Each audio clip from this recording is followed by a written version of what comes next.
এখন তো আমি জানতে পারবো সবটা। কিসের কথা বলছো তুমি? হেয়ালি করবেন না কুশল, আমি এখনো ধোঁয়াশার মাঝে আছি। আপনি কেন আমাকে আলো দেখাচ্ছেন না? তুমি ছোট। আমি এখন 23 বছরের টকবগে নারী, আর আমাকে ছোট বলে আখ্যা দিচ্ছেন? গল্পের শহরে আপনাদের স্বাগতম। গল্পটি শেষ পর্যন্ত মন দিয়ে শুনবেন, আশা করি 100% ভালো লাগবে।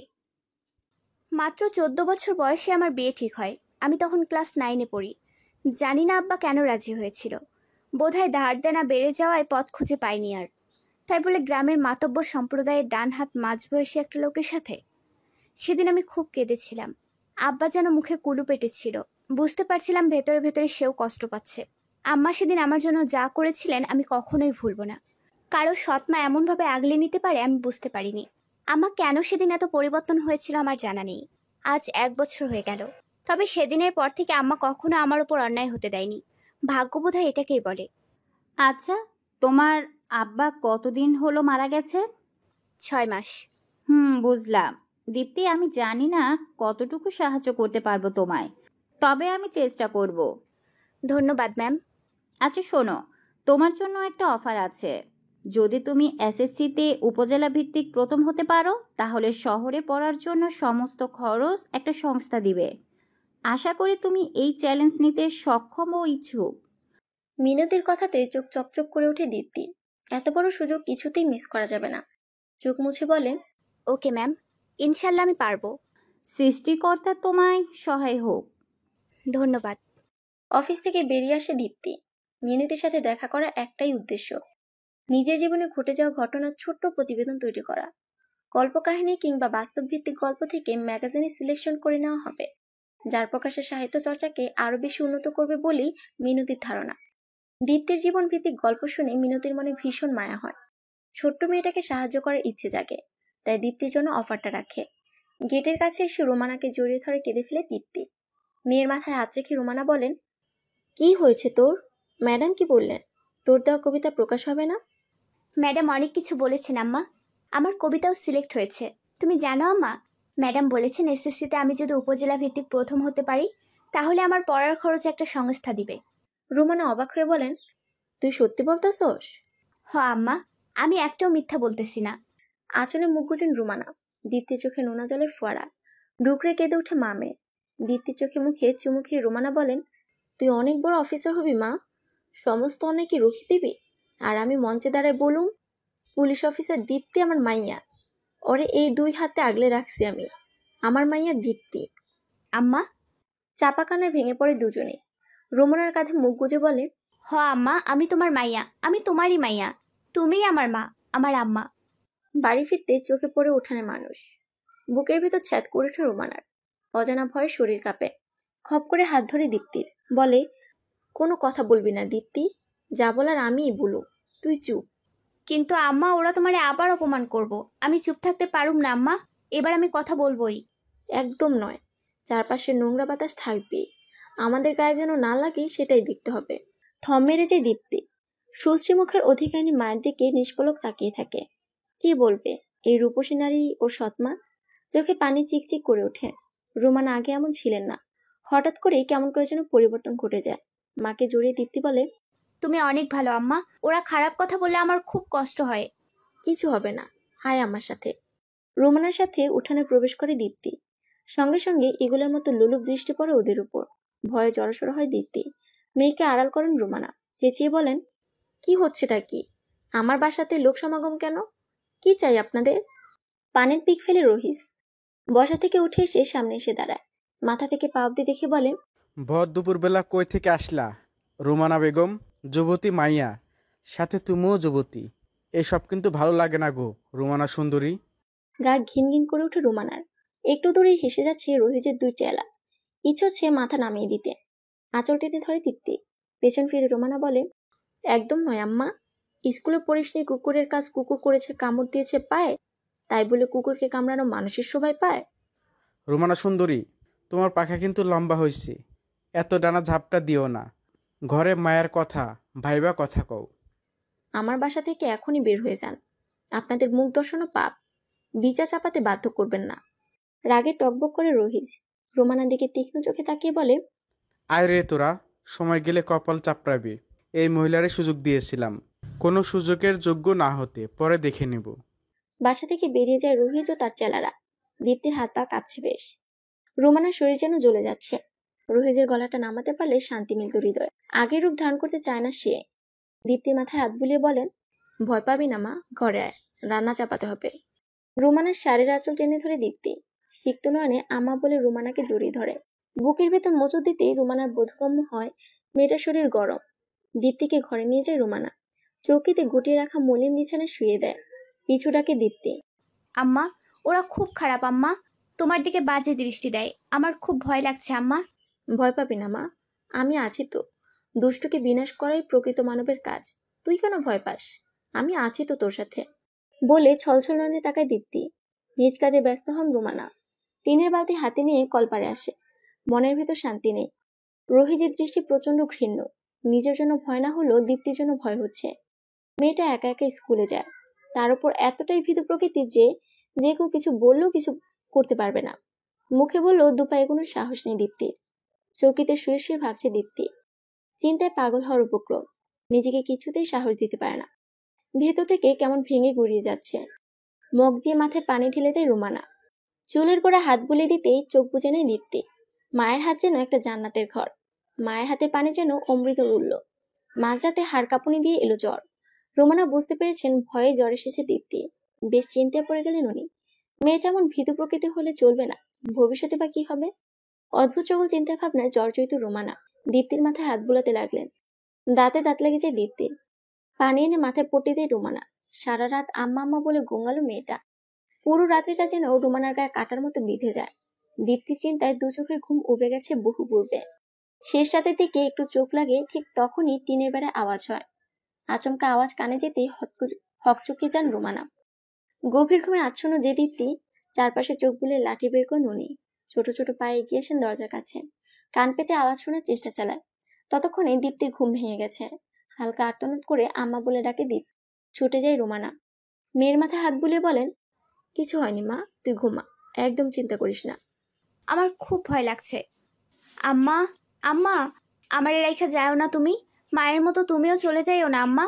আমি তোমারে খুব ভালোবাসি আম্মা, খুব ভালোবাসি। দীপ্তির কথা চোখ ফেটে জল গড়ায়। ছোট করে চুমু খায় কপালে। টিনের বেড়ায় আওয়াজ হতেই ভাঙা গলায় বলে, কে? ঘরের বাইরে থাকা ব্যক্তি সাবধান হয়ে যায়। বুঝতে পারে এখানে থেকে লাভ নেই। রোমানা শুনতে পায় পাশে থাকা ব্যক্তির পায়ের ধপধপ আওয়াজ। বুক চিরে বেরিয়ে আসে দীর্ঘশ্বাস। বিচার না চাপালে এরা মানুষ হবে না। গ্রামের মাতব্বর ভিলায় বিচার চেপেছেন। পুরো গ্রামে খবরটা যেন হই হুল্লোড় করে ছড়িয়েছে, কিংবা কেউ ইচ্ছে করে রটিয়েছে।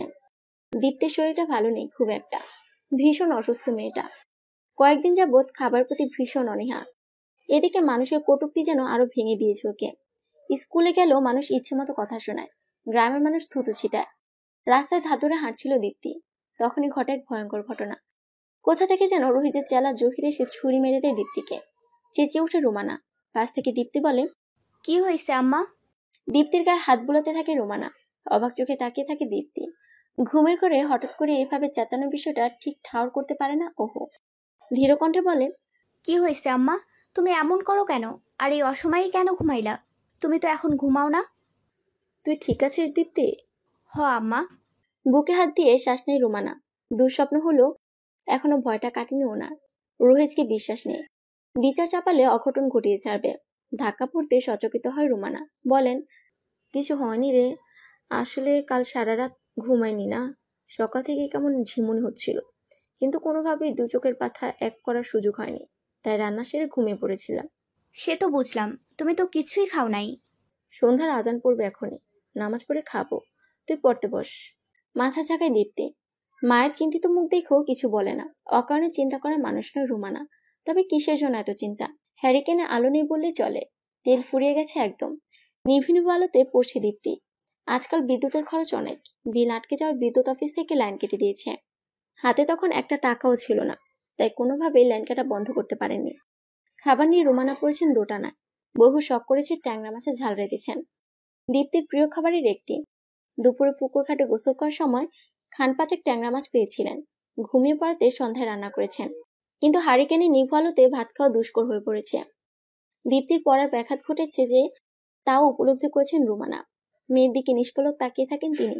হঠাৎ করে মনে পড়ে বড় সড়কের মাথায় বিশাল বড় দুটো ল্যাম্পপোস্টের কথা। ছোট সময় পড়েছিলেন ঈশ্বরচন্দ্র বিদ্যাসাগর ল্যাম্পপোস্টের আলোতে পড়াশোনা করে কত জ্ঞান অর্জন করেছেন। তাহলে দীপ্তি কেন পারবে না? দীপ্তির হাত ধরে বেরিয়ে আসেন রুমানা।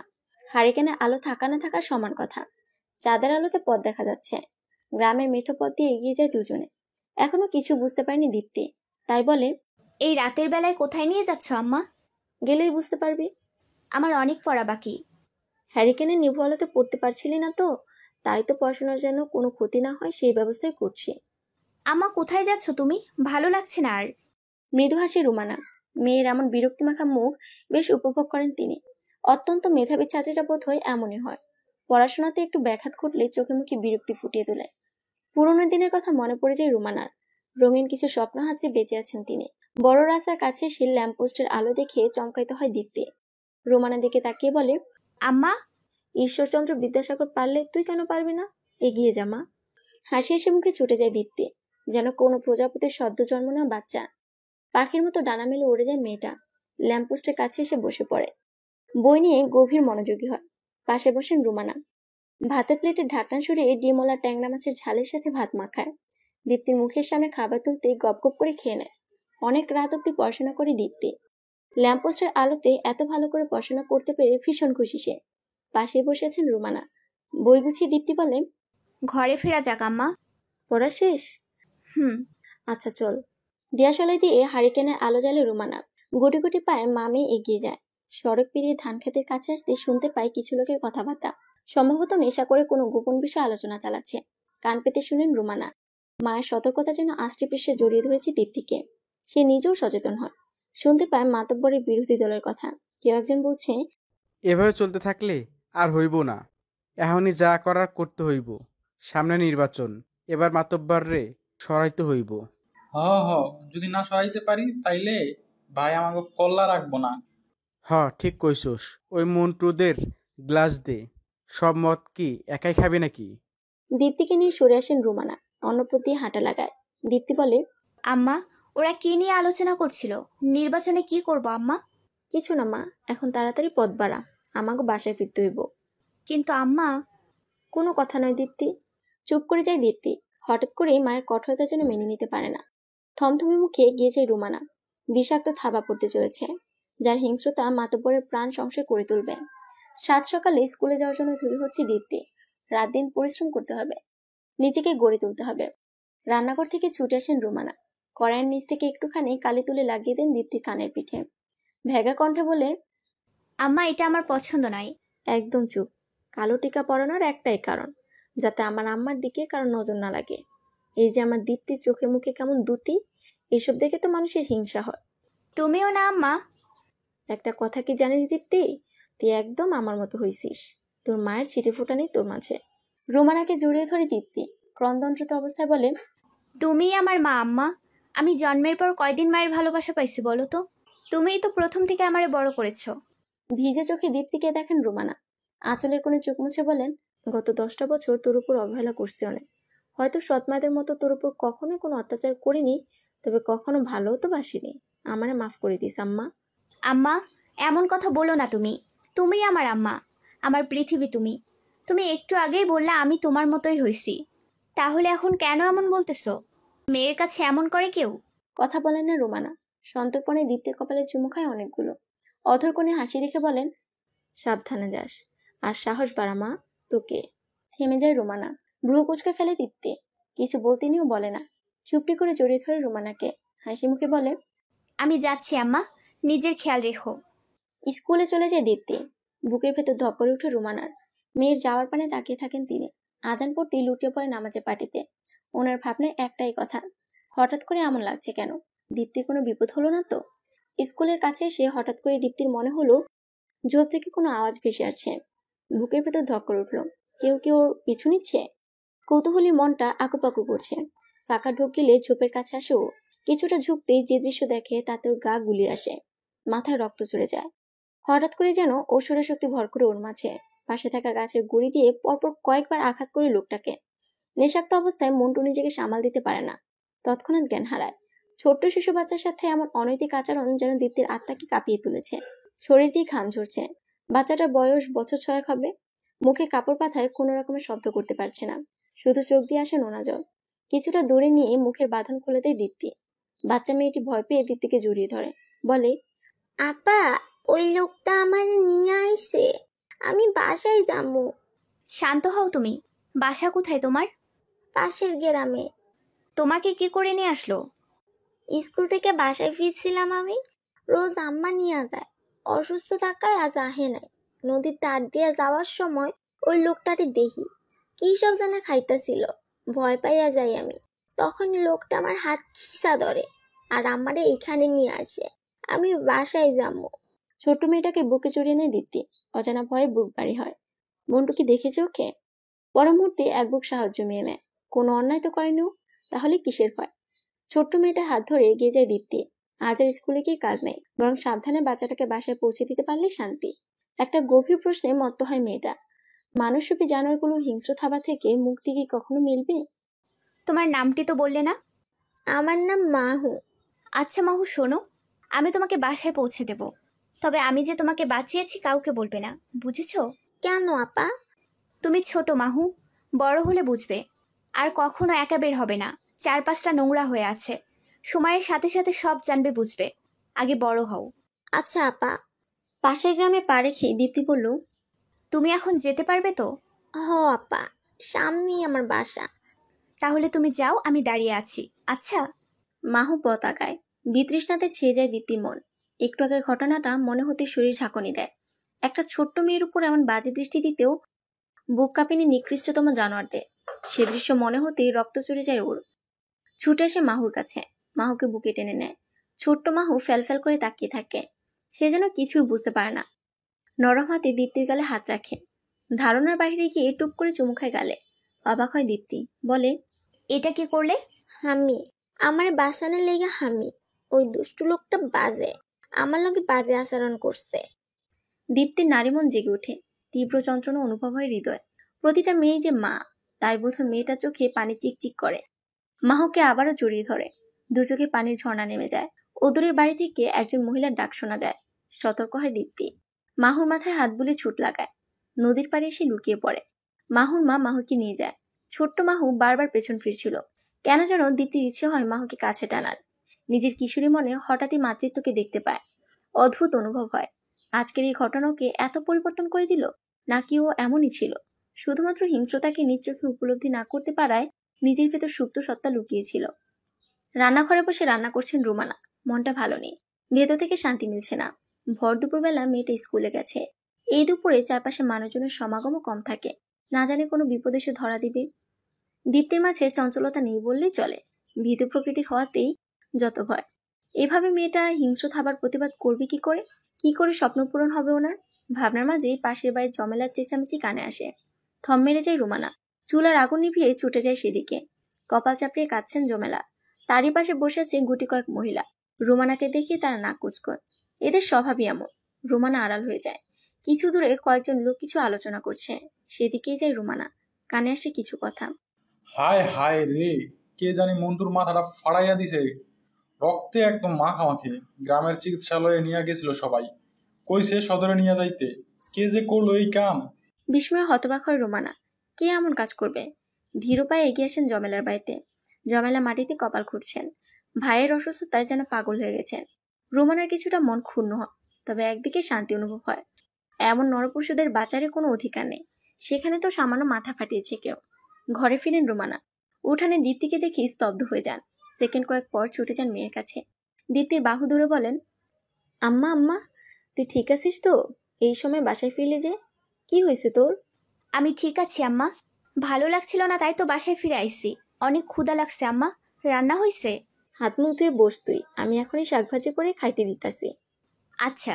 রুমানা এগিয়ে যান। নিঃসন্দেহে রুমানা অপরূপা। নির্লিপ্ত চেয়ে থাকে দীপ্তি।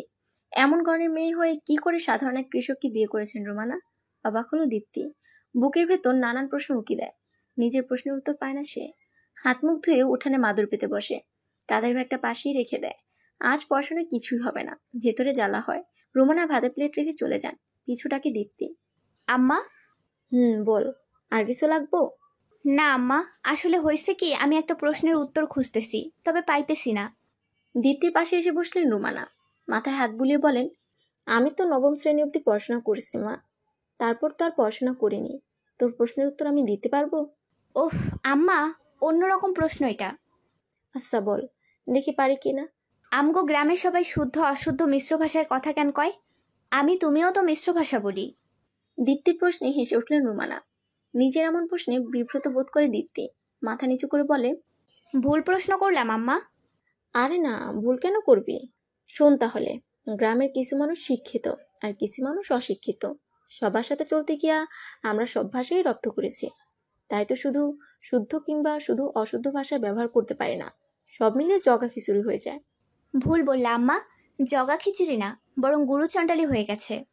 ওই একই কথা, শুদ্ধ ভাষায় কয় গুরু চণ্ডালী আর গ্রাম্য ভাষায় কয় জগা খিচুড়ি। এখন কথা বাদ দিয়া খাইয়ালো মা, আমার অনেক কাজ। আম্মা আরেকটা কথা বলি। তাড়াতাড়ি বল। আচ্ছা তাহলে রাতে বলুম নে, তুমি এখন কাম করো, যাও।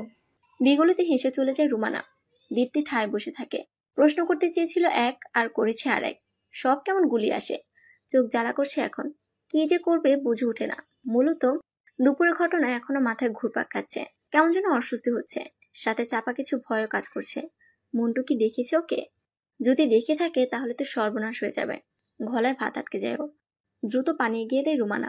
পিঠে হাত বুলিয়ে বলে, অন্যমনস্ক হয়ে খাবার খেতে নেই, দ্রুত খাবার শেষ কর, একটু পর পড়তে বসবি। আচ্ছা। বই খাতা ছড়িয়ে উঠানে পড়ছে দীপ্তি। গণিতের সমাধান করতে বেশ ভালো লাগে ওর, তাই তো অর্ধ বছরে পুরো বই কমপ্লিট করে নিয়েছে। জীবনে অনেক বড় হতে হবে কিনা, তবে কি হবে ওর জানা নেই। কখনো ইচ্ছে হয়নি আমি এটা হব। লক্ষ্য একটাই, জীবনে অনেক বড় হতে হবে। একের পর এক অঙ্ক করে চলছে দীপ্তি। অঙ্ক হলো ম্যাজিকের মতো, একটা পারলেই আরো অনেকগুলো পারা যায়, রহস্যভেদের মতোই। বেশ মজা লাগে দীপ্তি। পাশের বাসা থেকে চিৎকার কানে আসছে। অঙ্কে ব্যাঘাত ঘটাটা বেশ বিরক্তিকর। হঠাৎ করে জমেলার চেঁচামেচি বুঝতে পারে না ওহ। পর মুহূর্তে মনে পড়ে মন্টু হলো জমেলার ভাই। ফাঁকা ঢোক গিলে ও হাত যেন থমকে যায়, একটা অক্ষরও লিখতে পারে না, ভয়ে চোখ দুটো কাঁপছে। এদিকে রুমানা ঘরে নেই, এক বালতি কাপড় নিয়ে গেছেন পুকুর ঘাটে। বুকের ভেতর দুঃখ পোকানি শুরু হয়ে গেছে বেশ অনেকক্ষণ। কাপা শরীরেও উঠে দাঁড়ায়। টিনের বেড়া ফাঁক করে তাকায় জমেলার উঠানের পানে। পাড়ার মহিলা নিয়ে গভীর সমাবেশে বসেছেন।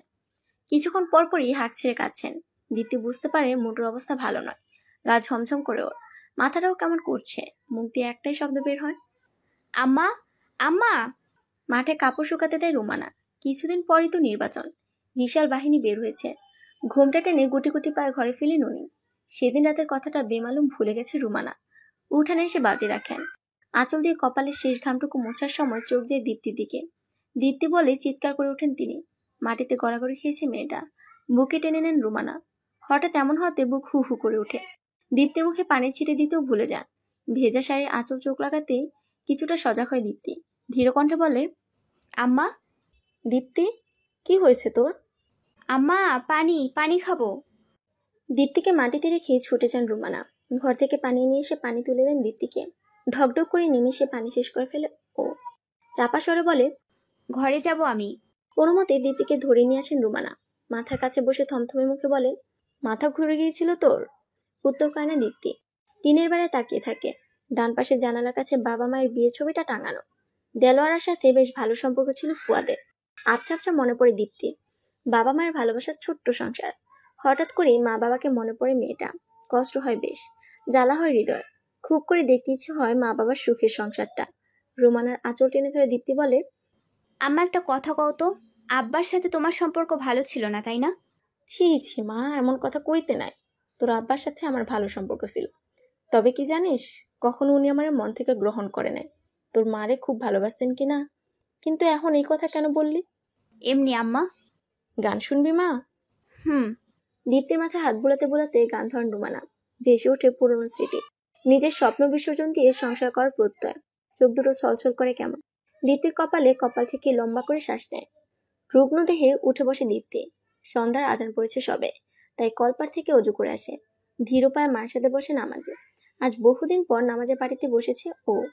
নামাজ পড়ে মনের মধ্যে শান্তি অনুভব হয়। সালাম ফিরে রুমানা বলেন, অসুস্থ শরীরে বসে বসে নামাজ পড়লেও হতো। সমস্যা নেই আম্মা। একটু থেমে ফের বলে, আজকে বড় সড়কে যাবে? তোর শরীরটা ভালো নেই, আজ আর যাবো না। তাহলে আজকে পড়াশোনা না করলে হয় না? ভাবনায় পড়েছে রুমানা। পড়াশোনায় ফাঁকি দেওয়ার মেয়ে নয় দীপ্তি। নিশ্চয় শরীর অসুস্থতার জন্য পড়তে চাইছে না। হাসি মুখে সম্মতি জানায় রুমানা। দীপ্তি বলে, আব্বা আর মায়ের কবর জিয়ারত করতে যাইবা আম্মা? এই রাতের বেলায় যাবি?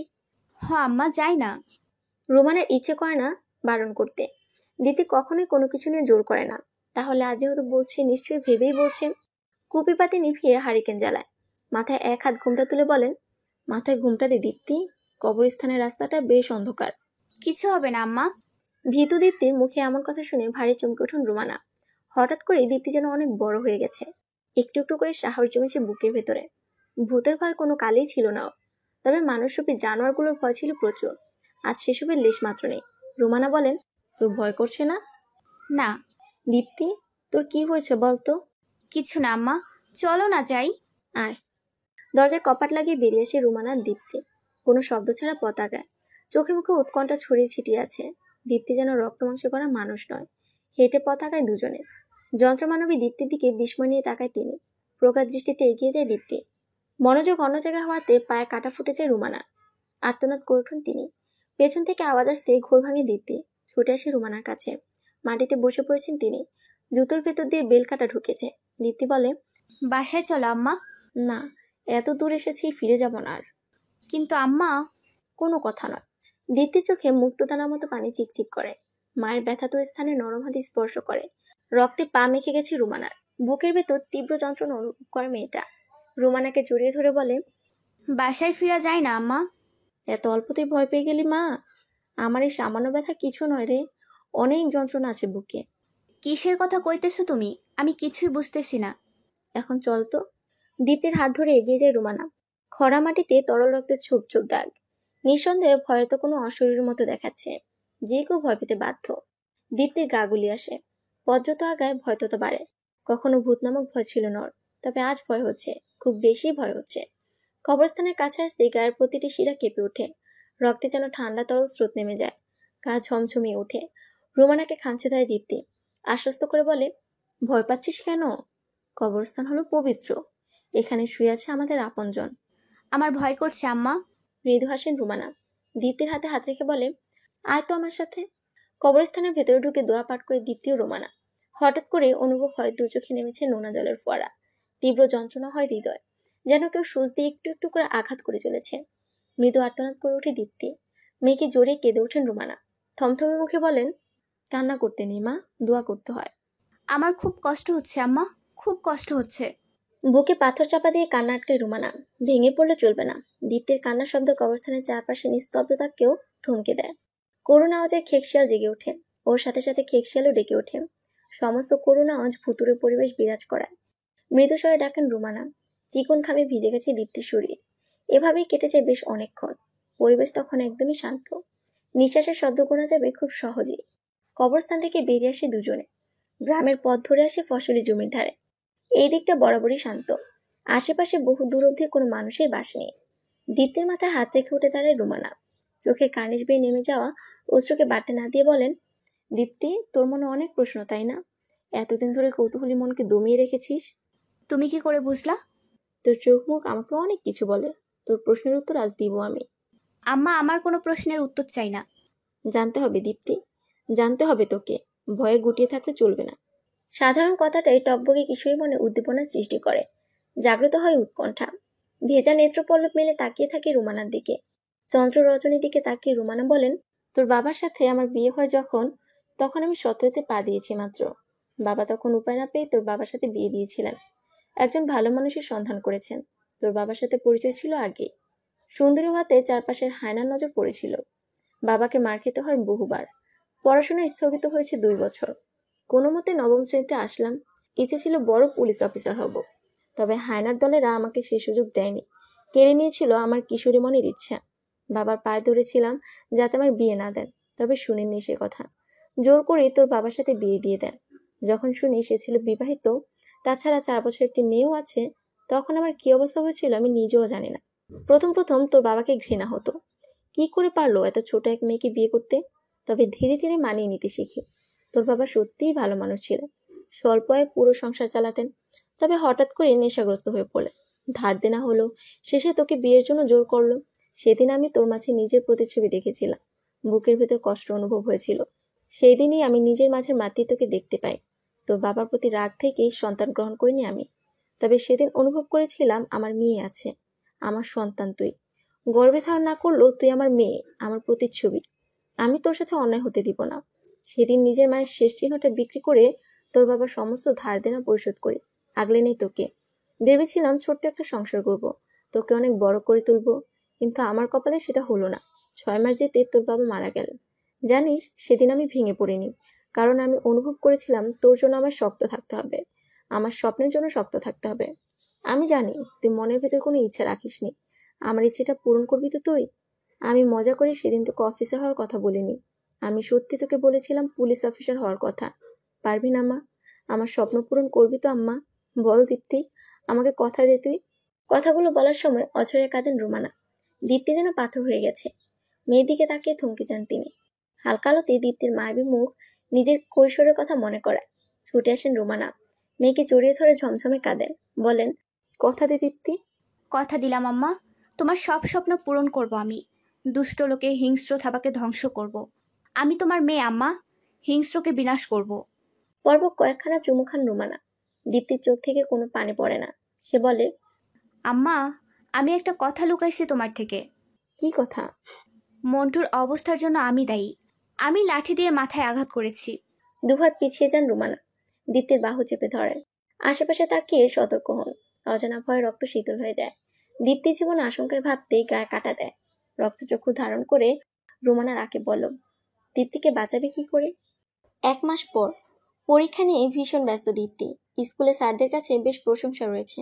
শত অপকার পর দিন শেষে দীপ্তি স্কুলে দীপ্তি হয়ে জ্বলে। ওর জন্যই স্কুলের নাম হয়েছে। মুখিয়ে আছে পুরো ইউনিয়ন। দীপ্তির ইচ্ছে একটাই, উপজেলা ভিত্তিক প্রথম হয়ে রুমানার স্বপ্ন পূরণ করা, একজন পুলিশ অফিসার হয়ে মানুষরূপী পশুর বিরুদ্ধে লড়াই করা। রুমানা অসুস্থ বেশ, রুগ্ন দেহে উঠে দাঁড়ানোর শক্তি অব্দি নেই। মায়ের কপালে চুমু খায় দীপ্তি, বলে, আসছি আম্মা, আজ থেকে নতুন লড়াই করব। সাবধানে যাস। রান্না করতে পেরেছিলি মা? হ্যাঁ আম্মা, তুমি চিন্তা করো না তো। চলে যায় দীপ্তি। কাঁথার নিচে গুটি গুটি মেরে শুয়ে থাকে রুমানা। শরীরে বল নেই বললেই চলে। মাঝ রাস্তায় সে কিছু বখাটে লোকের দৃষ্টিতে পড়তে হয় দীপ্তিকে। তীক্ষ্ণ চোখে তাকায় মেয়েটি, যে চোখে দীপ্তিতে তুচ্ছ হয় সব। মাতব্বরের ডান হাত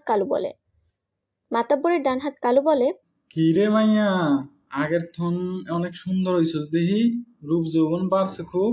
তা যাবেনি আমার লাগে? শরীরের প্রতিটি শিরা জেগে ওঠে। কিছু বলে না দীপ্তি, শুধু একদলা থুতু ফেলে এগিয়ে যায়। তাতেই যেন আগুনের ফুলকির মতো জেগে ওঠে কালু। দীপ্তির পথে বাধা হয়, বলে, তোর বাপে তো আমার সাথেই বিয়া ঠিক করছিল, তোর সৎ মা দিল সব কিছুতে পানি টাইলা। তা মাইয়া এত তেজ কেন? আর কত থাকবি এইভাবে? এখন তো যাওয়া দরকার। আরে টাকা দিমু তোরে, আয় আমার লগে। সাবধানে কথা বলুন। মাইয়া কয় কি, আমি আর সাবধানতা? আরে মাইয়া আয় আমার সাথে, দেখবি সব সুখ লাগবো। দীপ্তির হাত ধরতে জ্বলে ওঠে দীপ্তি। নিজের শরীরের সর্বশক্তি দিয়ে ধাক্কা দেয় কালুকে। মাটিতে পড়ে ব্যথা পায় কালু। অকথ্য ভাষায় গালিগালাজ করে। কোনো কথা বলে না দীপ্তি। ছুটে আসে স্কুলের পথে। ক্লাস করছিল দীপ্তি। হঠাৎ করেই স্কুলের হেডমাস্টার এসে বলেন, দীপ্তি, তোমার সাথে মোহাম্মদ সাহেব দেখা করতে এসেছে। আমার সাথে কেন দেখা করতে এসেছেন? ধীর পায়ে এগিয়ে যায় দীপ্তি। মাতব্বরের কাছে এসে বলে, আসসালামু আলাইকুম। ওয়ালাইকুম আসসালাম। তুমি কালুকে আঘাত করছো কেন? সে আমার সাথে অসভ্যতামো করেছে। মিথ্যে কথা কইতেছে মাতব্বর সাহেব। কালুর দিকে বিস্ফোরিত চোখে তাকায় দীপ্তি। থতমত খায় কালু। মাতব্বর তাকিয়ে থাকে দীপ্তির দিকে, বলে, আমার লোকের সাথে এমন করা উচিত হয়নি তোমার, ক্ষমা চাও। মাফ করবেন, ক্ষমা চাইব না, কারণ কোনো অন্যায় করিনি আমি। দেখছেন মাতব্বর সাহেব, মায়ের চাপা কত, আপনার সাথে গলা উঁচায় কথা কয়। আহ কালু, থাম তুই। দীপ্তি, ক্ষমা চাও তুমি। কখনো না। দীপ্তির কথায় রেগে যায় মাতব্বর। এমন বেয়াদব মেয়ে কখনো দেখেননি তিনি। তৎক্ষণাৎ হেডমাস্টারকে ডাক পাঠান। হেডমাস্টারকে উদ্দেশ্য করে বলেন, এই মাইয়া টানা 10 দিন দাঁড়ায় দাঁড়ায় ক্লাস করব। আর শোনো, স্কুল থেকে যে অনুদান দেওয়া হতো সে অনুদান বন্ধ। মাতব্বর সাহেব, এ অন্যায়। আপনি এ অন্যায় করতে পারেন না। সরকার থেকে আমায় অনুদান প্রদান করা হয়, এর ওপর আপনার জোর চলে না। দীপ্তি, চুপ করো তুমি। কিন্তু স্যার। আহ, দু চোখ থেকে অশ্রু করে মেয়েটার। মাতব্বর চলে যায়। কালুর মুখে দাঁত ছিল। ব্যঙ্গ হাসে সে, সাথে বাজে দৃষ্টিতে অবলোকন করে ওকে। গা কেঁপে ওঠে ওর, তীক্ষ্ণ দৃষ্টিতে তাকিয়ে থাকে। হেডমাস্টারের ভেতর থেকে আসে দীর্ঘশ্বাস। সামান্য বেতনভুক্ত কর্মচারী সে, মাতব্বরের উপর কথা বলার সাহস কোথায় তার? সারা রাত নির্ঘুম কাটে দীপ্তির। শেষ রাতের দিকে চোখ লেগেছিল, তবে চারপাশের আওয়াজে ঘুম ভেঙে যায়। বাহির থেকে তুমুল ঝগড়ার আওয়াজ কানে আসে। রুগ্ন শরীরে উঠে দাঁড়ায় রুমানা। দীপ্তির ঘরে এসে বলে, ভয় পাস না আম্মা, আমি দেখছি কি হয়। তুমি একা যাইও না আম্মা, আমারে নিয়ে যাও। দীপ্তিকে সাথে নিয়ে যায় রুমানা। এখনো ভোরের আলো ফুটেনি। অদূরের মাঠে লম্বা মানুষের লাইন। ধীর পায়ে এগিয়ে যায় রুমানা। দীপ্তি বলে, আম্মা আমিও যাই। না তুই থাক, আমি দেখে আসি। আম্মা তুমি অসুস্থ, তোমার একা যাইতে দিমু না আমি। দীপ্তি। আমার কথা শোনো আম্মা। দীপ্তি। রুমানার ধমক খেয়ে দমে যায় দীপ্তি। ধীর পায়ে এগোয় রুমানা। ভিড়ে ঠেলে ভেতর প্রবেশ করতে চোখ দুটো স্তব্ধ হয়ে যায়, কারণ মাটিতে পড়ে আছে কালুর লাশ। এক মুহূর্ত দাঁড়ায় না সে, ছুটে যায় দীপ্তির কাছে। আম্মা কি হয়েছে, এভাবে টেনে নিয়ে যাচ্ছ কেন? কথা কইস না দীপ্তি, দ্রুত ঘরে চল। পেছন ফিরে দীপ্তি। মানুষের হই হুল্লোড় এখনো বিদ্যমান। একে একে সকলে সাইড হয়ে যায়। কালুর গায়ে শার্ট দেখতে পায় দীপ্তি। কয়েক মুহূর্তের জন্য চোখ দুটো স্থির হয়, পরক্ষণে কেঁদে ওঠে। বটগাছের ডালে রক্তের ছোপ ছোপ দাগ। আম্মা রক্ত। কোথায় রক্ত? গাছে। দীপ্তির কথা মতো গাছের দিকে তাকায় রুমানা। বটগাছের ডালে রক্ত দিয়ে হাতের থাবার ছাপ। ভয় পেয়ে যায় রুমানা। বুকের ভেতর চিনচিন ব্যথা। দীপ্তির গা গুলিয়ে আসে। মাঠে দাঁড়িয়ে বমি করে। রুমানার দৃষ্টি এলোমেলো, চারপাশে চোখ বুলাতে থাকে। পুকুর পাড়ে পা ভেজাচ্ছে দীপ্তি। সকালের ঘটনা এখনো মাথায় হেঁটে আছে। কালুর মৃত্যুতে যেন মেয়েটা পাথর হয়ে গেছে, অথচ ওরই সব থেকে বেশি খুশি হওয়ার কথা, কিন্তু খুশি হতে পারছে না। পাশের ঝোপঝাড় থেকে খচখচ শব্দ আসে। ভয়ে ছিটকে দূরে সরে যায় ও। চোখ দুটো বড় হয়েছে। শুকনো ঢোক গিলে ঝোপের দিকে এগোয়। সবুজ পাতা সরাতেই কিছু একটা প্রাণী লাফিয়ে পড়ে ওর মুখে। চেঁচিয়ে ওঠে দীপ্তি। চোখ বন্ধ করে ছুট লাগায় ডুবাতে। পচা ডুবাতে ঝাঁপ দেওয়াতে পুরো শরীরে পানা লেগে যায়। গা থেকে বোটকা গন্ধ আসে। দীপ্তি মাথা থেকে লাফিয়ে পড়ে ব্যাঙ। ভয় কাটে মেয়েটা, কিন্তু নিজের আচরণের জন্য দুঃখী হয়। ভয় যেন ওকে অতিরিক্ত জড়িয়ে নিয়েছে।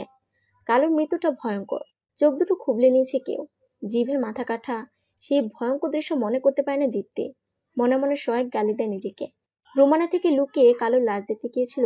দুপুরে বাড়ি ফিরে অদ্ভুত অনুভব হয়, যেন কেউ ওর পিছু নিচ্ছে। সাধারণ শব্দ চমকে যায়। পুকুর ঘাট থেকে হাত মুখ ধুয়ে নেয় ও। মাথায় এখনো ময়লা লেগে আছে। উঠানে প্রবেশ করতেই রুমানার মুখোমুখি হতে হয়। দুপুর থেকে কোথায় ছিলে দীপ্তি? পুকুর পাড়ে ছিলাম আম্মা। ভিজলি কি করে? শরীর থেকে পচা গন্ধ কেন আসছে দেখি? পাশের ডোবাতে পড়ে গিয়েছিলাম। কথাটা বলে মাথা নিচু করে ফেলে দীপ্তি। রুমানার তীক্ষ্ণ দৃষ্টি যেন কিছু আঁচ করতে পারে। তিনি বলেন, কলপার থেকে পরিষ্কার হয়ে আয়, ভাত খাওয়া হয়নি। তোর প্রিয় শাক পাতার ঝোল করেছি। শাক পাতার ঝোল? চোখ চকচক করে ওঠে দীপ্তি। রুমানাকে পাশ কাটিয়ে ছুটে যায় কলপারে। মৃদু হাসে রুমানা। শাক পাতার ঝোল বড্ড প্রিয় মেয়েটার। ভাতের থালায় ভাত নিয়ে মাখিয়ে নেয় রুমানা। জামা বদলিয়ে নেয় দীপ্তি। রুমানা বলেন, হাকর, কতদিন পর খাইয়ে দিলে তুমি? সেদিনও তো খাইয়ে দিলাম। সেটাই তো কত ঘন্টা পর। মেয়ের কথায় তৃপ্ত হয় রুমানা। চোখ দুটো বুজে আসে। ছলছল নয়নের ফাঁকে চোখ যায় দীপ্তির ডান হাতে। ঘাড়ের নিচের অংশটুকু ছেঁড়া।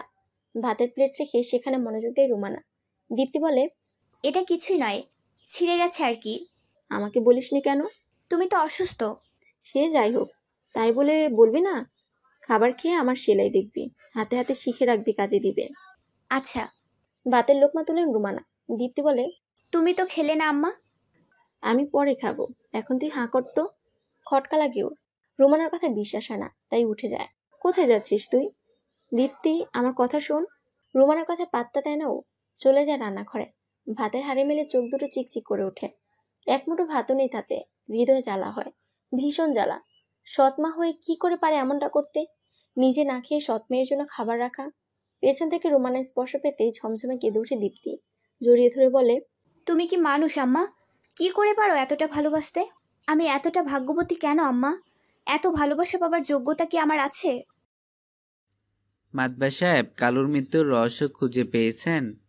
আরে বাদ দে তো পলাশ, যে মরছে সে তো মরছেই। সামনে আমার নির্বাচন, এখন নির্বাচনে মনোযোগ দে। এসব কুটকু বিষয়ে কথা কবি না। কিন্তু কালুর মৃত্যুর রহস্য বেদ হবে না। ওর পরিবারকে কি সান্ত্বনা দেবেন? পানের পিক ফেলেন মাতব্বর। পলাশের দিকে সরু চোখে তাকিয়ে বলেন, তোর এত দরদ উতলাই কেন? মরার শখ হয়েছে? এখনই ভাগ হালার পুত, আইসে আমার সান্ত্বনার বাপ। মাথা নিচু করে চলে যায় পলাশ। মনে মনে প্রচন্ড ক্ষোভ হয়েছে। কালো ছিল মাতব্বরের ডান হাত, আর সেই ডান হাতের উপর এমন অনাচারকেই যখন সাধারণ ঘটনাও ধরে নিয়েছেন, তাহলে ওনার উপর কতটা ভরসা করা যায়? ক্ষিপ্ত পলাশ মনে মনে ছক কষে নেয়। মাতব্বরের 12টা বাজাবে এবার। নির্বাচনে কি করে বিজয় হয় সেও দেখে নেবে। কাঁথা নিয়ে জমিদার মহলে প্রবেশ করে রুমানা।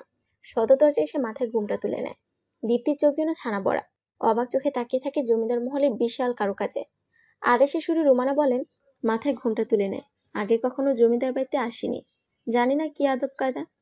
আচ্ছা আম্মা, জমিদার বাড়ির প্রতিটা আসবাবপত্র খুব মূল্যবান, তাই না? তা তো হবেই। মায়ের সাথে মহলে প্রবেশ করে সে।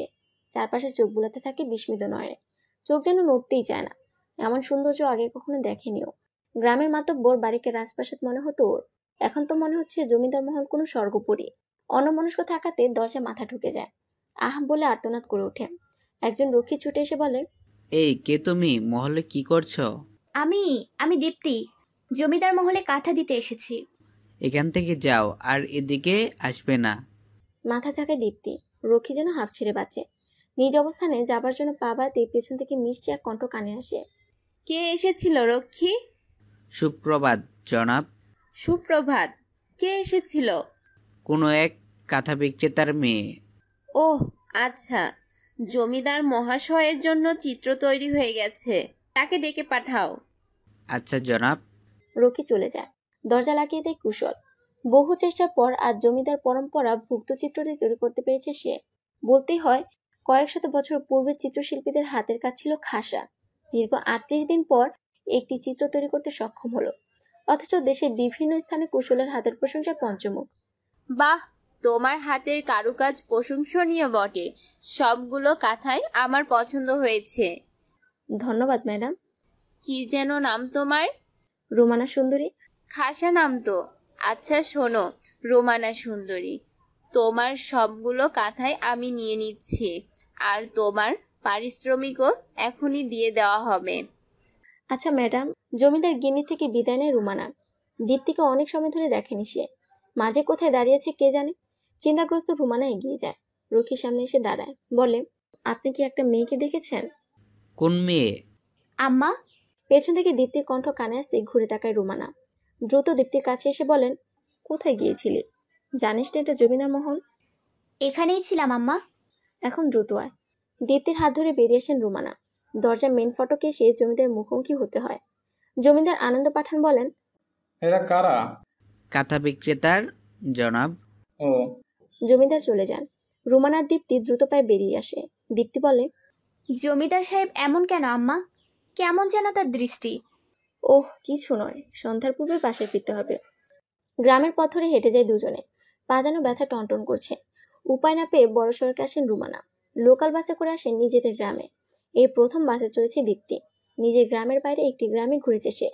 অভাবের সংসারে এর থেকে বেশি কিছু আশা করাও ঠিক নয়। বিস্ময় নিয়ে বাস থেকে নামে মেয়েটি। সবকিছু যেন স্বপ্নের মতো। রুমানা বলেন, শহরের পরিবেশ আরো সুন্দর। বড় বড় গাড়ি, বাড়ি, স্কুল, কলেজ দেখলেই মাথা বনভন করে। তুমি কেমনে জানলা আম্মা?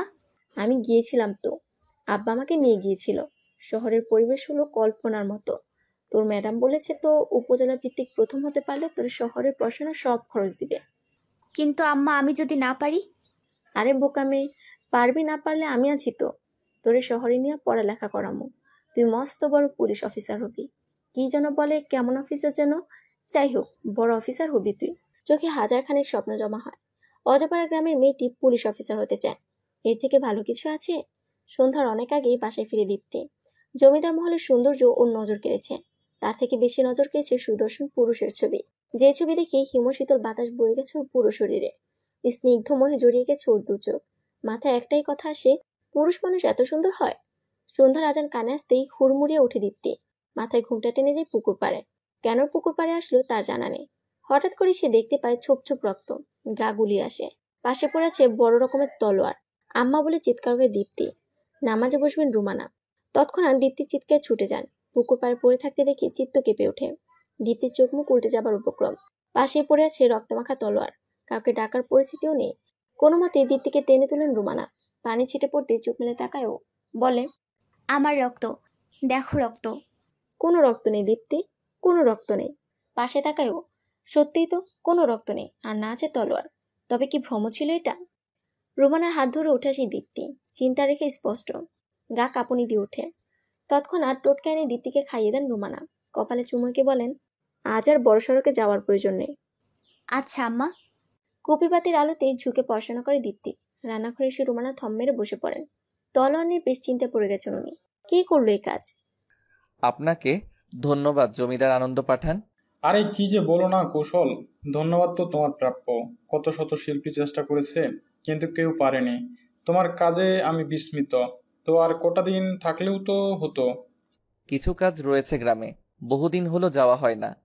আচ্ছা যাও তাহলে, প্রয়োজন হলে ডাকবো। তোমার পদধূলি দিও কিন্তু। অবশ্যই, আপনাকে দর্শন তো দিতেই হবে। জমিদার মহল থেকে বিদায় নেয় কুশল, সঙ্গে নেয় প্রিয় গিটার। দেশি গিটারের দাম চড়া, সচরাচর পাওয়া যায় না। মহলের বাগান থেকে একগুচ্ছ বেলি ফুল নেয় মামুনির জন্য।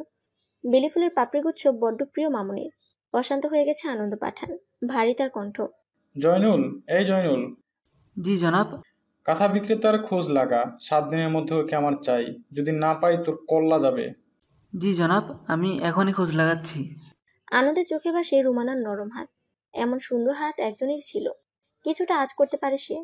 ফলের রস নিয়ে নেয় গ্লাসে। আজ বহুদিন পর শান্তি মিলেছে মনে। এত খোঁজার পরও মালিনীকে পায়নি আনন্দ। দেখতে দেখতে 12 বছর পার হয়ে গেছে। গ্লাস হাতে নিয়ে শয়তানি হাসে সে, বলে, আমার মহলে তোমাকে আসতেই হবে মালিনী। আমার রং মহল এখন অবধি তোমার অপেক্ষায়। স্বামীর মনোযোগ পাচ্ছে না জমিদার গিন্নি স্বামীনা। বড্ড অধৈর্য হয়ে পড়েছে সে। জমিদার আনন্দ পাঠানের চতুর্থ গিন্নি সে। প্রথম 3 বউকে অন্যত্র পাঠানো হয়েছে। তাদের সহিত খুব কম দেখা করেন জমিদার। স্বামীনার সৌন্দর্য বরাবরই কাবু করে নেয় জমিদারকে। তবে আজ কেন পারছে না? জমিদারের জন্য সে তো পদ্ম নিয়ে আসে স্বামীনা, টেবিলে রেখে বলে, জনাব, আপনার জন্য শ্রেষ্ঠ পদ্ম নিয়ে এসেছি। কে? আমি জনাব। ঘুরে তাকা আনন্দ। স্বামীনার পা থেকে মাথা অবধি দেখে, কোনো আকর্ষণ নেই তাতে। তাচ্ছিল্য হাসে সে। চোখে মুখে এক নারীর রূপ ভেসে ওঠে, যা দেখেছিল এক যুগ আগে। এখনো চোখ দুটো সেই নারীতেই আবদ্ধ। রংমহলে এনেছিল, কাছে পাওয়ার বাসনা ছিল, তবে পালিয়ে যায় সেই নারী। কাঁধে স্বামীনার স্পর্শ পেতে গা শিউরে ওঠে, চোখে লাগে নেশা। স্বামীনার দিকে এগিয়ে আসে আনন্দ। স্বামীনার চোখ দুটো চকচক করে। আজ জমিদার থেকে দামি কিছু চেয়ে নিবে। তবে তার সমস্ত ধারণাকে তুচ্ছ করে দিয়ে আনন্দ বলে, নিজের ঘরে যাবে স্বামীনা? এ কি জনাব, আপনি আমাকে চলে যেতে বলছেন? বলছি। জনাব, দেখুন আমি আপনার মনের মতো সেজেছি। স্বামীনার কথায় ঘাড় ঘোরে আনন্দ। মাথা থেকে পা অব্দি দেখে নেয় মিহি সুতোর নকশা করা শাড়ি, অত্যন্ত নিপুণ হাতের কাজ। চোখ দুটো জ্বলে ওঠে। স্বামীনার হাতে একটা কাঁথা ছিল, ঝাঁপিয়ে নেয় কাঁথা। স্বামীনা বলে ওঠে, নতুন রেখেছি জনাব, বড্ড দারুণ কারুকাজ করা। আপনার পছন্দ হয়েছে? স্বামীনার কথার উত্তর করে না সে। কাঁথায় নাক ডুবিয়ে দেয়। এই কাঁথাতেই মালিনীর হাতের স্পর্শ রয়েছে। নিঃশাক্ত কণ্ঠে বলে, মালিনী? কে মালিনী? এই নকশি কাঁথা করেছে যে? ভুল বললেন জনাব, এটা তো রোমানার সেলাই করা কাঁথা। কয়েক মুহূর্তের জন্য থমকে যায় আনন্দ। রুমানার সেলাই করা কাঁথা? তবে কি মালিনী ছিল না সে? আগুনের মতো জ্বলে ওঠে জমিদার। স্বামীনার চুলের মুঠো ধরে বলে, চলে যেতে বলেছিলাম না? জনাব, লাগছে। ধাক্কা মেরে ফেলে দেয় আনন্দ। সবকিছু এলোমেলো লাগছে তার। এতদিন ধরে তার এলাকাতেই ছিল মালিনী, অথচ অন্য শহরে খুঁজে চলেছে সে। চুলের মুঠো খিচে ধরে পৈশাচিক হাসি দেয়, বলে, রোমানা নাম নিয়ে লুকিয়ে থাকবে তুমি? এবার তোমাকে ধরা দিতেই হবে। আমার রং মহলে আসার জন্য সকল প্রস্তুতি নাও মালিনী। গায়ে শাল জড়িয়ে গ্রামের প্রধান সড়কে আসে এক রমণী। দু চোখে তীব্র বিতৃষ্ণা, পায়ের গতি যেন দৌড় সম। এমন অসাধারণ নারীর দিকে হাসি মুখে তাকালো কুশল, হাতে বেলি ফুলের মালা। মামনি? কাজটা ঠিক করোনি তুমি। কোন কাজ? সমস্ত কাজই তোমার ভুল। এখনো পৃথিবী চিনো না তুমি। নিজের টকবকে মস্তিষ্ককে দমিয়ে রাখো। সেদিন দেখা করতে এসেছিলে তাই না? তাই ভুল করে তলোয়ার ফেলে গিয়েছিলাম। আমি পারছি না নিজেকে দমাতে। কালুকে মারা উচিত হয়নি তোমার। কেন নিজ হাতে এভাবে খুন করছো? ক্ষমা করবে মামনি, আমি জানি আমি কি করছি। পূর্বপুরুষের রক্ত আমার মাঝে, এটা কোনো অন্যায় হতে পারে না। আমি নরপশুকে খুন করেছি। উফ কুশল, প্রতিশোধের আগুনে তুমি পাগল হয়ে গেছো। কোনো কথা বলে না কুশল। ছেলেটাকে বকা দিয়ে নিজেও কষ্ট পায় রুমানা। কুশলের বাহু চেপে ধরে ঘন ঘন শ্বাস নেয়, বলে, তুমি আমার আমানত বাবা, তোমাকে আমি হারাতে চাই না। আমি হারাবো না মামনি, তুমি পাশে আছো আমার। সময় হয়েছে ধ্বংস করার। এটা সঠিক সময় নয়। এখন তো শুধু প্রথম পদক্ষেপ গ্রহণ করেছি। কি পদক্ষেপ? জমিদার রঙ্গমহল পুড়িয়ে দেওয়ার ব্যবস্থা করেছি আমি। মামুনি, তুমি জমিদার মহলে গিয়েছিলে? মাথা ঝাঁকায় রুমানা। কৌশলের দৃষ্টিতে চিন্তা। রুমানার হাত ধরে বলে, সে যদি জেনে যায় তুমি সে? জানবে না, আমার মুখ ঢাকা ছিল। তবুও যেন চিন্তা মুক্ত হয় না কুশল। রুমানার দিকে বেলি ফুলের মালা এগিয়ে দেয়, বলে, বাগানের স্বচ্ছ ফুল। বেলি ফুলগুলোকে স্পর্শ করে রুমানা। চোখ দুটো ছলছল করে তার। নিজের হাতে করা বেলি গাছের বেলি ফুল। রুমানার হাত দুটো মুঠোবন্দি করে কুশল।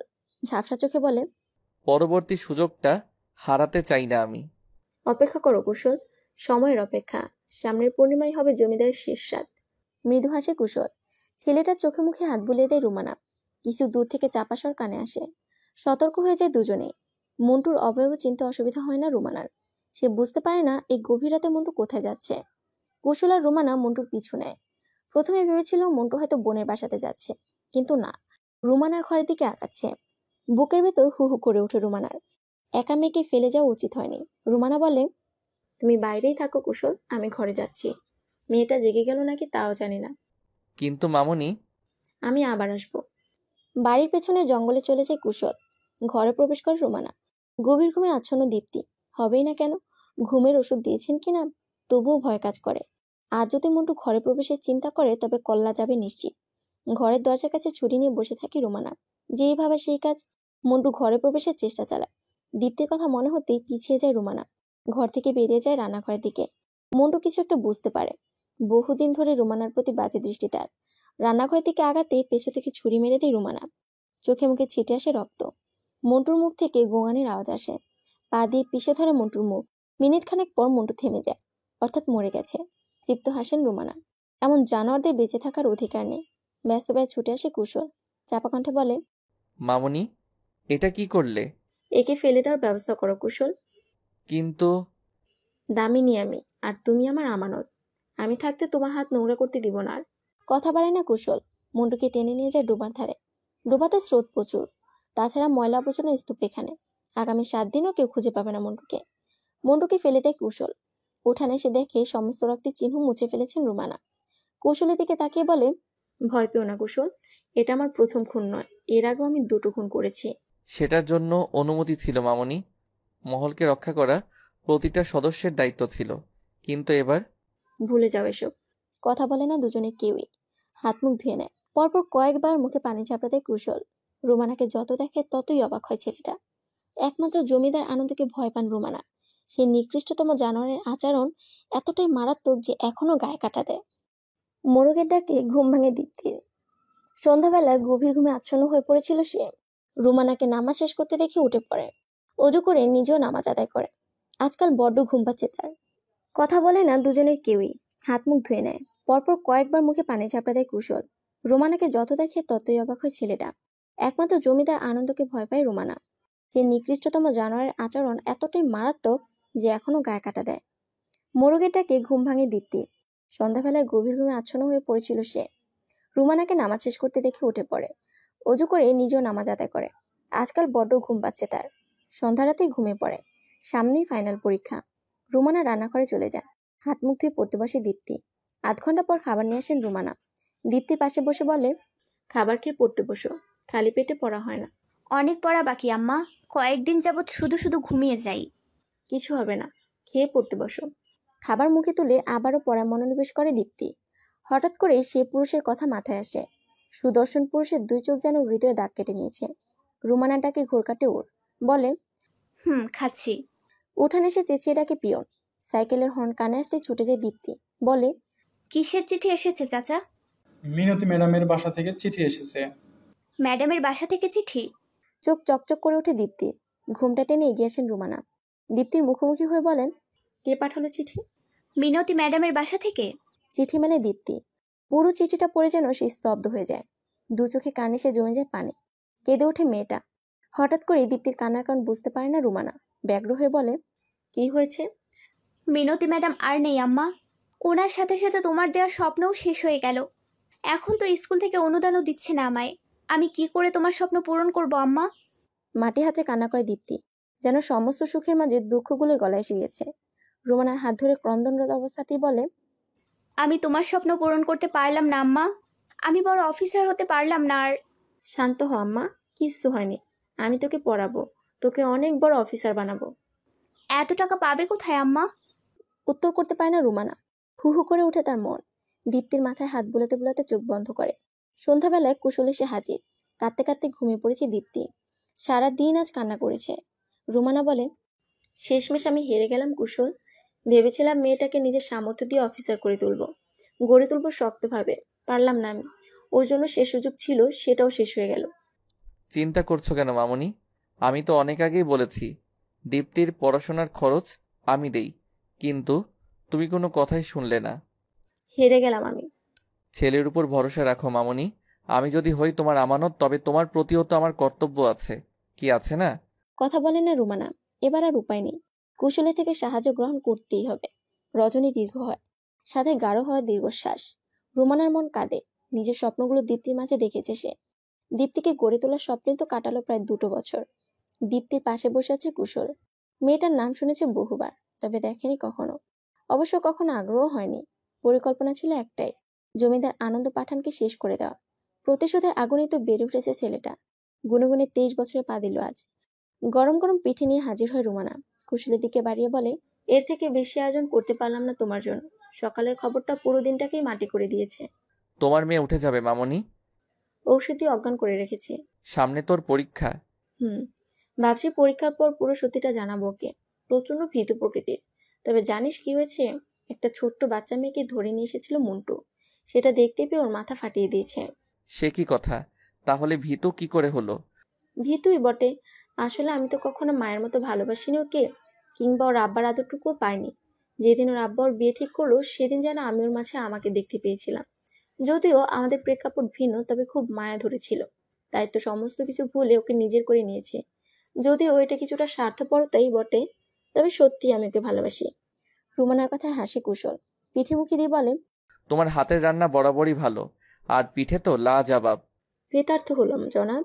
দুজনেই হেসে ওঠে। রুমানার সাথে খোশ গল্প করে কুশল, সাথে আর চোখে তাকায় দীপ্তির দিকে। কেন যেন প্রচন্ড আকর্ষণ পাচ্ছে। এই আকর্ষণকে কি নামে ডাকবে কুশল? কয়েকদিন পরে দীপ্তির পরীক্ষা। আজকাল স্কুল থেকে প্রচন্ড চাপ দেওয়া হচ্ছে। সাধারণত অজপাড়া গ্রামকে এগিয়ে নেওয়ার লক্ষ্যেই তো শিক্ষা প্রতিষ্ঠান করা।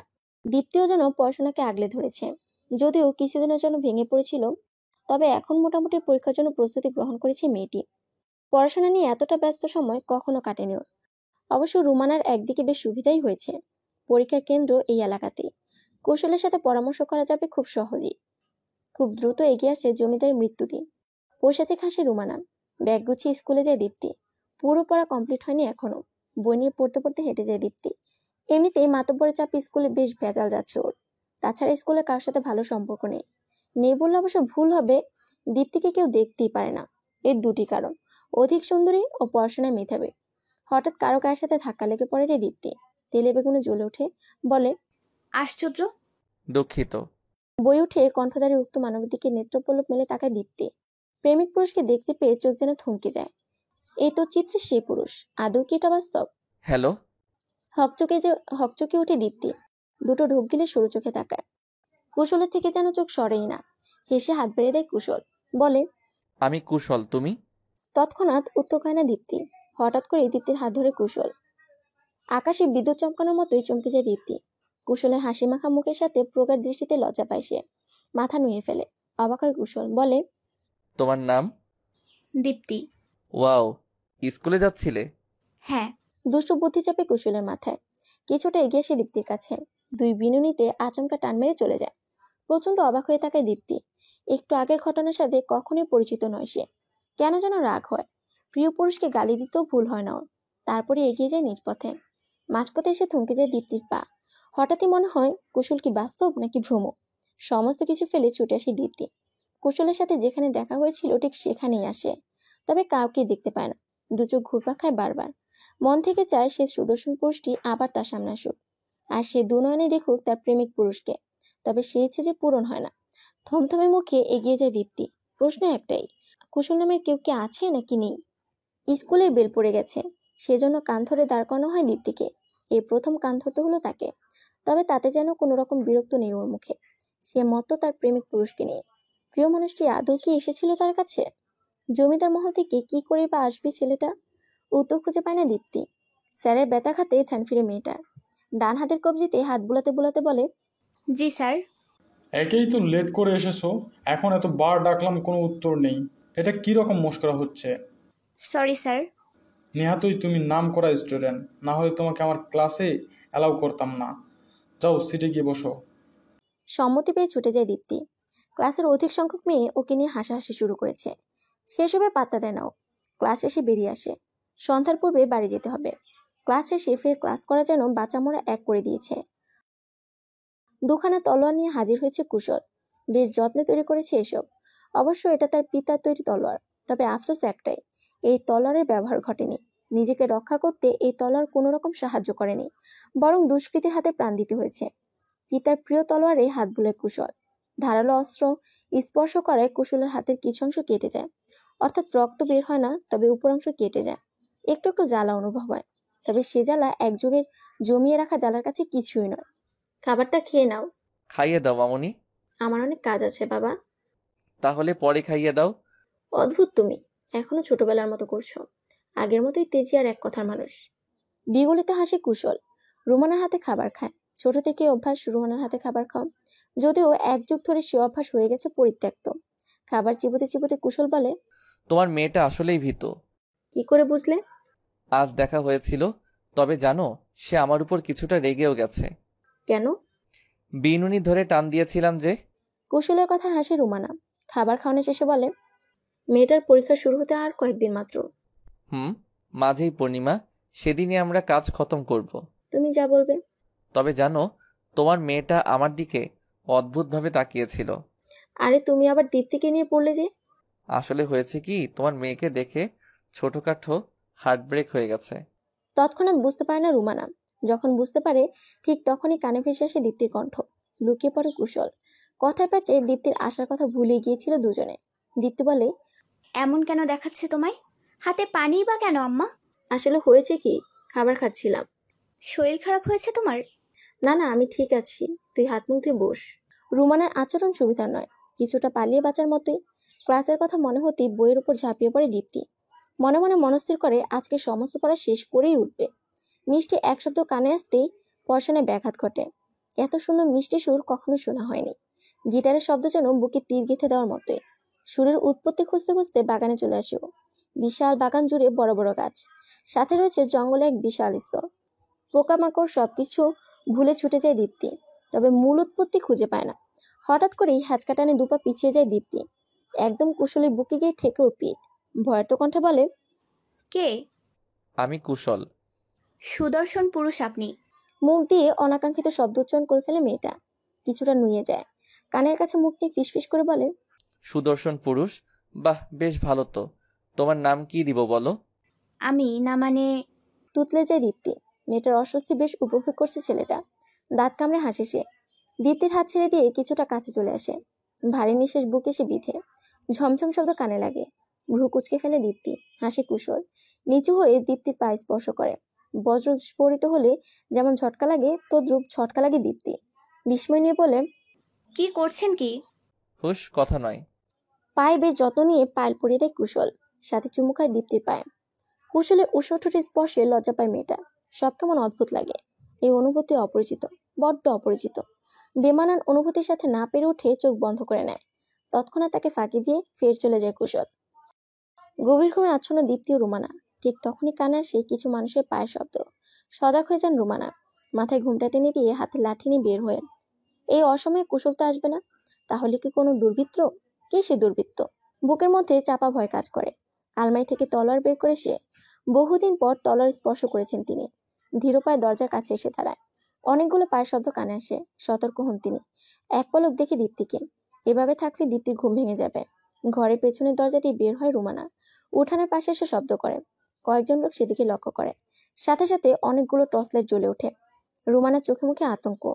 নিজের জন্য নয়, বরং মেয়ের জন্য। যখন পাশ থেকে জমিদার আনন্দকে দেখতে পায়, তৎক্ষণাৎ মাথা ফাঁকা হয়ে যায়। জমিদার আনন্দর একমাত্র লক্ষ্য সে। তবু দীপ্তির জন্য ভয় হয়। এখানে থাকলে নিশ্চিত দীপ্তির ক্ষতি হয়ে যাবে। কুশলকে জানাতে হবে সব।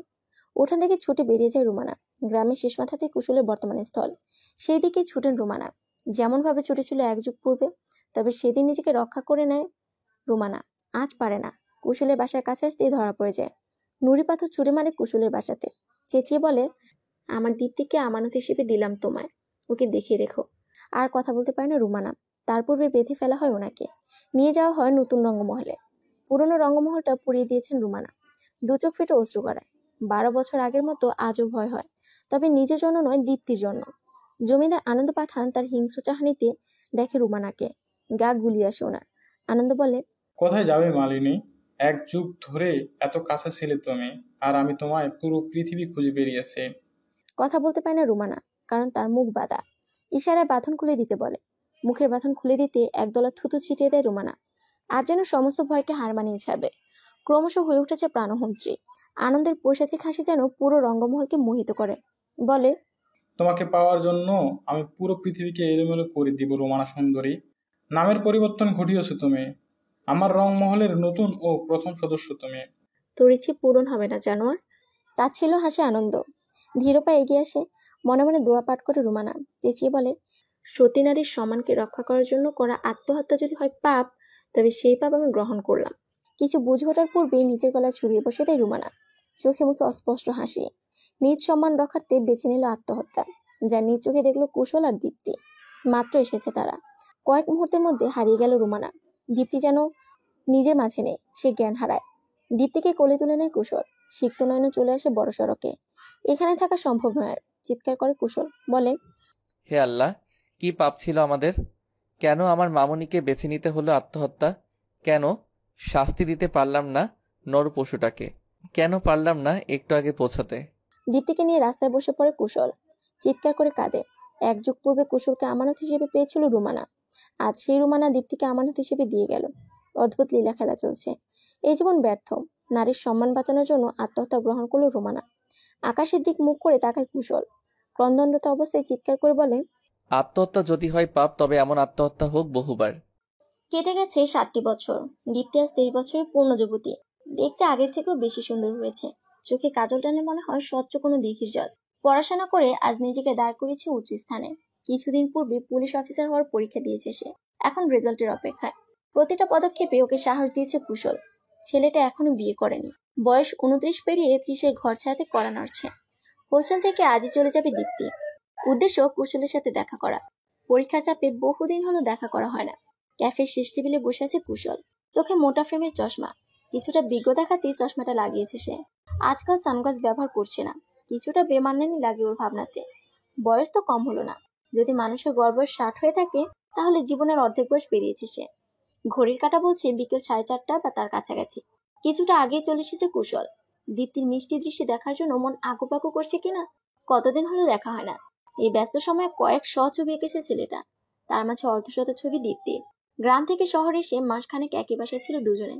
তবে দীপ্তির আড়ষ্টতা কাটানোর জন্য একজন মহিলা সার্ভেন্ট রেখেছিল বটে। সেই মাসখানেক সময়টা ছিল কুশলের কাছে স্বপ্নের ন্যায়। দীপ্তির প্রতিটি পদক্ষেপ নয়ন ভরে দেখেছে ও। কখনো কখনো রং তুলিতে রূপ দিয়েছে, যার সবকিছুই দীপ্তির অজানা। জানবি বা কি করে? ও তো দীপ্তিকে জ্বলে ওঠার স্বপ্ন দেখিয়ে সাহস দিয়ে গেছে। মাকে হারিয়ে মেয়েটা যেন নিঃসঙ্গ ছিল। আপন বলতে কুশলী একজন। অদ্ভুত হলেও সত্য। দীপ্তির মাঝে নিজের প্রতিছবি দেখে কুশল। যখন হত্যা করা হয়েছিল তার পরিবারকে, দীর্ঘশ্বাসে ভরে যায় পরিবেশ। জীর্ণ হয়ে নেতিয়ে পড়ে সখানে অর্কিড। রোমানার মৃত্যুর পর প্রথমবার অর্কিড দেখে এসেছিল দীপ্তি। সদরের অজানা সবকিছু দেখে বিস্মিত হয়েছিল। কখনো কখনো প্রচন্ড ঢুকে দিচ্ছে। কথা ছিল সমস্ত কিছু মায়ের হাত ধরে দেখবে, কিন্তু সেই স্বপ্ন পূরণ হয়নি যে। ক্যাফের দরজা ঠেলে আসে দীপ্তি। কাঁধের ব্যাগটা আরেকটু টেনে নিয়ে চোখ বুলায়। পরিশেষে পরিলক্ষিত হয় কাঙ্ক্ষিত ব্যক্তি। আনমনে হেসে ওঠে। অধিক পরিমাণে বিস্মিত হয়ে টেবিলে ধাক্কা খায়। হাঁটুতে কিছুটা ব্যথাও পায়, তবে পাত্তা না দিয়ে এগিয়ে যায়। বলে, কেমন আছেন? এসে গেছো? আরে বসো। চেয়ার টেনে বসে দীপ্তি। কোনো দিকে না তাকিয়ে মেনু কার্ডে ব্যস্ত হলো কুশল। বেশ খুঁজে 2টো হট চকলেট অর্ডার করে। দীপ্তি বলে, কখনো আমার দিকে মেনু কার্ড বাড়িয়ে দেন না কেন বলেন তো? কারণ তুমি কখনোই চুজ করতে পারো না। প্রথম দিনের কথা মনে নেই? অনেক খোঁজ করার পর আমাকে মেনু কার্ড দিয়েছিলে চুজ করার জন্য। সেটা তো প্রথম দিন বলে। ভদ্রতার খাতিরে? কিছুটা তেমনই। ঝমঝমে হাসে কুশল। ওয়েটার এসে আবারও কার্ড দিয়ে যায়। মুখ ফিরিয়ে দীপ্তি বলে, লাগবে না। সে কি রাগ করলে বুঝি? একদমই নয়। আচ্ছা বাদ দাও, এখন বলো কি অবস্থা? এক্সামের আগে সাফ সাফ বলে দিয়েছিলে দেখা করবে না, তা কেমন হলো এক্সাম? আল্লাহ তাআলার রহমতে বেশ ভালো। গ্রেট। কথার মাঝে ওয়েটার হট চকলেট সার্ভ করে দেয়। দুজনের মাঝে বেশ কিছুক্ষণ আলাপ চলে। কথার এক পর্যায়ে দীপ্তি বলে, বিয়েটা করলেন না যে? বয়স তো কম হলো না। বিয়ে? হুম। চেয়ারে পিঠ ঠেকিয়ে বসে কুশল বোতল ঘোরাতে ঘোরাতে বলে, এপিজে আব্দুল কালাম স্যারের সেই কথাটা মনে নেই? কোন কথা? বিয়ের সময় কোথায় পেলাম? কুশলের কথায় ফিক করে হাসে দীপ্তি। বড্ড রসিকতা করতে জানে ছেলেটা। দীপ্তি আর কিছু বলে না। নীরবতা ঠেলে কুশলী বলে, তোমার জন্য পাত্র দেখব। বিয়ের সময় কোথায়? আমার কথা আমাকেই ফেরত দিলে? পুরোটা নয়, কিছুটা। আবারও হাসির রোল পড়ে যায়। দুজনের মাঝে বেশ বড়সড় খুশগল্প চলে। সন্ধ্যার আজান পড়তেই দুজনে সচকিত হয়। পাশের মসজিদ থেকে নামাজ পড়ে আসে কুশল। দীপ্তির চোখ মুখ ধীরে ধীরে ভারী হয়। এখনো মায়ের মৃত্যুর প্রতিশোধ নিতে পারেনি সে। দিব্যি আরামে আছে জমিদার আনন্দ। এখনো তার রঙ্গমহলে নারীদের পথ চলা। কেউ ইচ্ছে করে আসে, কেউ বা উপায় না পেয়ে, আবার কাউকে ধরে বেঁধে। সরকারের কাছে বেশ কয়েকবার রিপোর্ট করা হয়েছে, তবে উপরমহল অব্দি সে রিপোর্ট পৌঁছায়নি। তার আগেই সমাজের মুখ বন্ধ করে দিয়েছে। আসলে দেশে জানোয়ারের অভাব নেই, তবে অভাব আছে কিছু ভদ্র মানুষের। পাশাপাশি হেঁটে চলেছে দীপ্তি ও কুশল। বেশ কিছুক্ষণ ধরে দীপ্তির চঞ্চলতা দেখে চলেছে কুশল। মুখ টিপে হাসে ছেলেটা। বেশ ভালোই লাগছে, আবার কোথাও একটা যন্ত্রণা হচ্ছে। নিজেকে দমিয়ে রাখতে ব্যর্থ হয় দীপ্তি। উদ্বিগ্ন হয়ে কাতর কণ্ঠে বলে, এখন তো আমি জানতে পারবো সবটা। কিসের কথা বলছো তুমি? হেয়ালি করবেন না কুশল, আমি এখনো ধোঁয়াশার মাঝে আছি। আপনি কেন আমাকে আলো দেখাচ্ছেন না? তুমি ছোট। আমি এখন 23 বছরের টকবগে নারী, আর আমাকে ছোট বলে আখ্যা দিচ্ছেন? দীপ্তির কথা মুচকে হাসি কুশল। মেয়েটাকে এবার খোলসা করে দেওয়া প্রয়োজন, না হলে সত্যিই দেরি হয়ে যাবে। দীপ্তির চঞ্চল চোখে দৃষ্টি দিয়ে কুশল বলে, গ্রামের পথে যাওয়া যাক। কথা বলে না দীপ্তি। কুশলের পিছু পিছু হাঁটে। জোনাকি পোকার হাট বসেছে যেন। ঝোপঝাড় থেকে ঝিঝি পোকার ঝাঁচালো কণ্ঠ কানে আসে, যার ফলে কান বন্ধ হবার উপক্রম। তবুও যেন পুরনো অতীত না জানা অব্দি স্বস্তি নেই দীপ্তির। গ্রামের পথে এসে কুশলে হাত ধরে ফেলে ব্যগ্র হয়ে বলে, এবার বলুন। সামনেই পুকুর ঘাট আছে, চলো ওই দিকে যাওয়া যাক। গোটা গোটা পা ফেলে এগিয়ে যায় দীপ্তি। কুশল যেন কিছুটা থমকে যায়। দীপ্তির উদ্বেগ চঞ্চলতা সবকিছু যেন কি বাধা প্রদান করে। তবুও বিবেকের কাছে হেরে গিয়ে বলে, আজ থেকে 19 বছর পূর্বে আধুনিক যুগের দিকে আগালে ও জমিদারটা তখনও রয়ে গেছে। কিছু স্থানে জমিদাররা সসম্মানে সেই উপাধি বহন করে চলেছে। আমরাও তেমনি। আমার বাবা ছিলেন জমিদার কলিম সরকার। পূর্বপুরুষ থেকেই পাঠানদের সাথে আমাদের বিরোধ চলে এসেছে, তবে কখনোই তা হানাহানির রূপ ধারণ করেনি।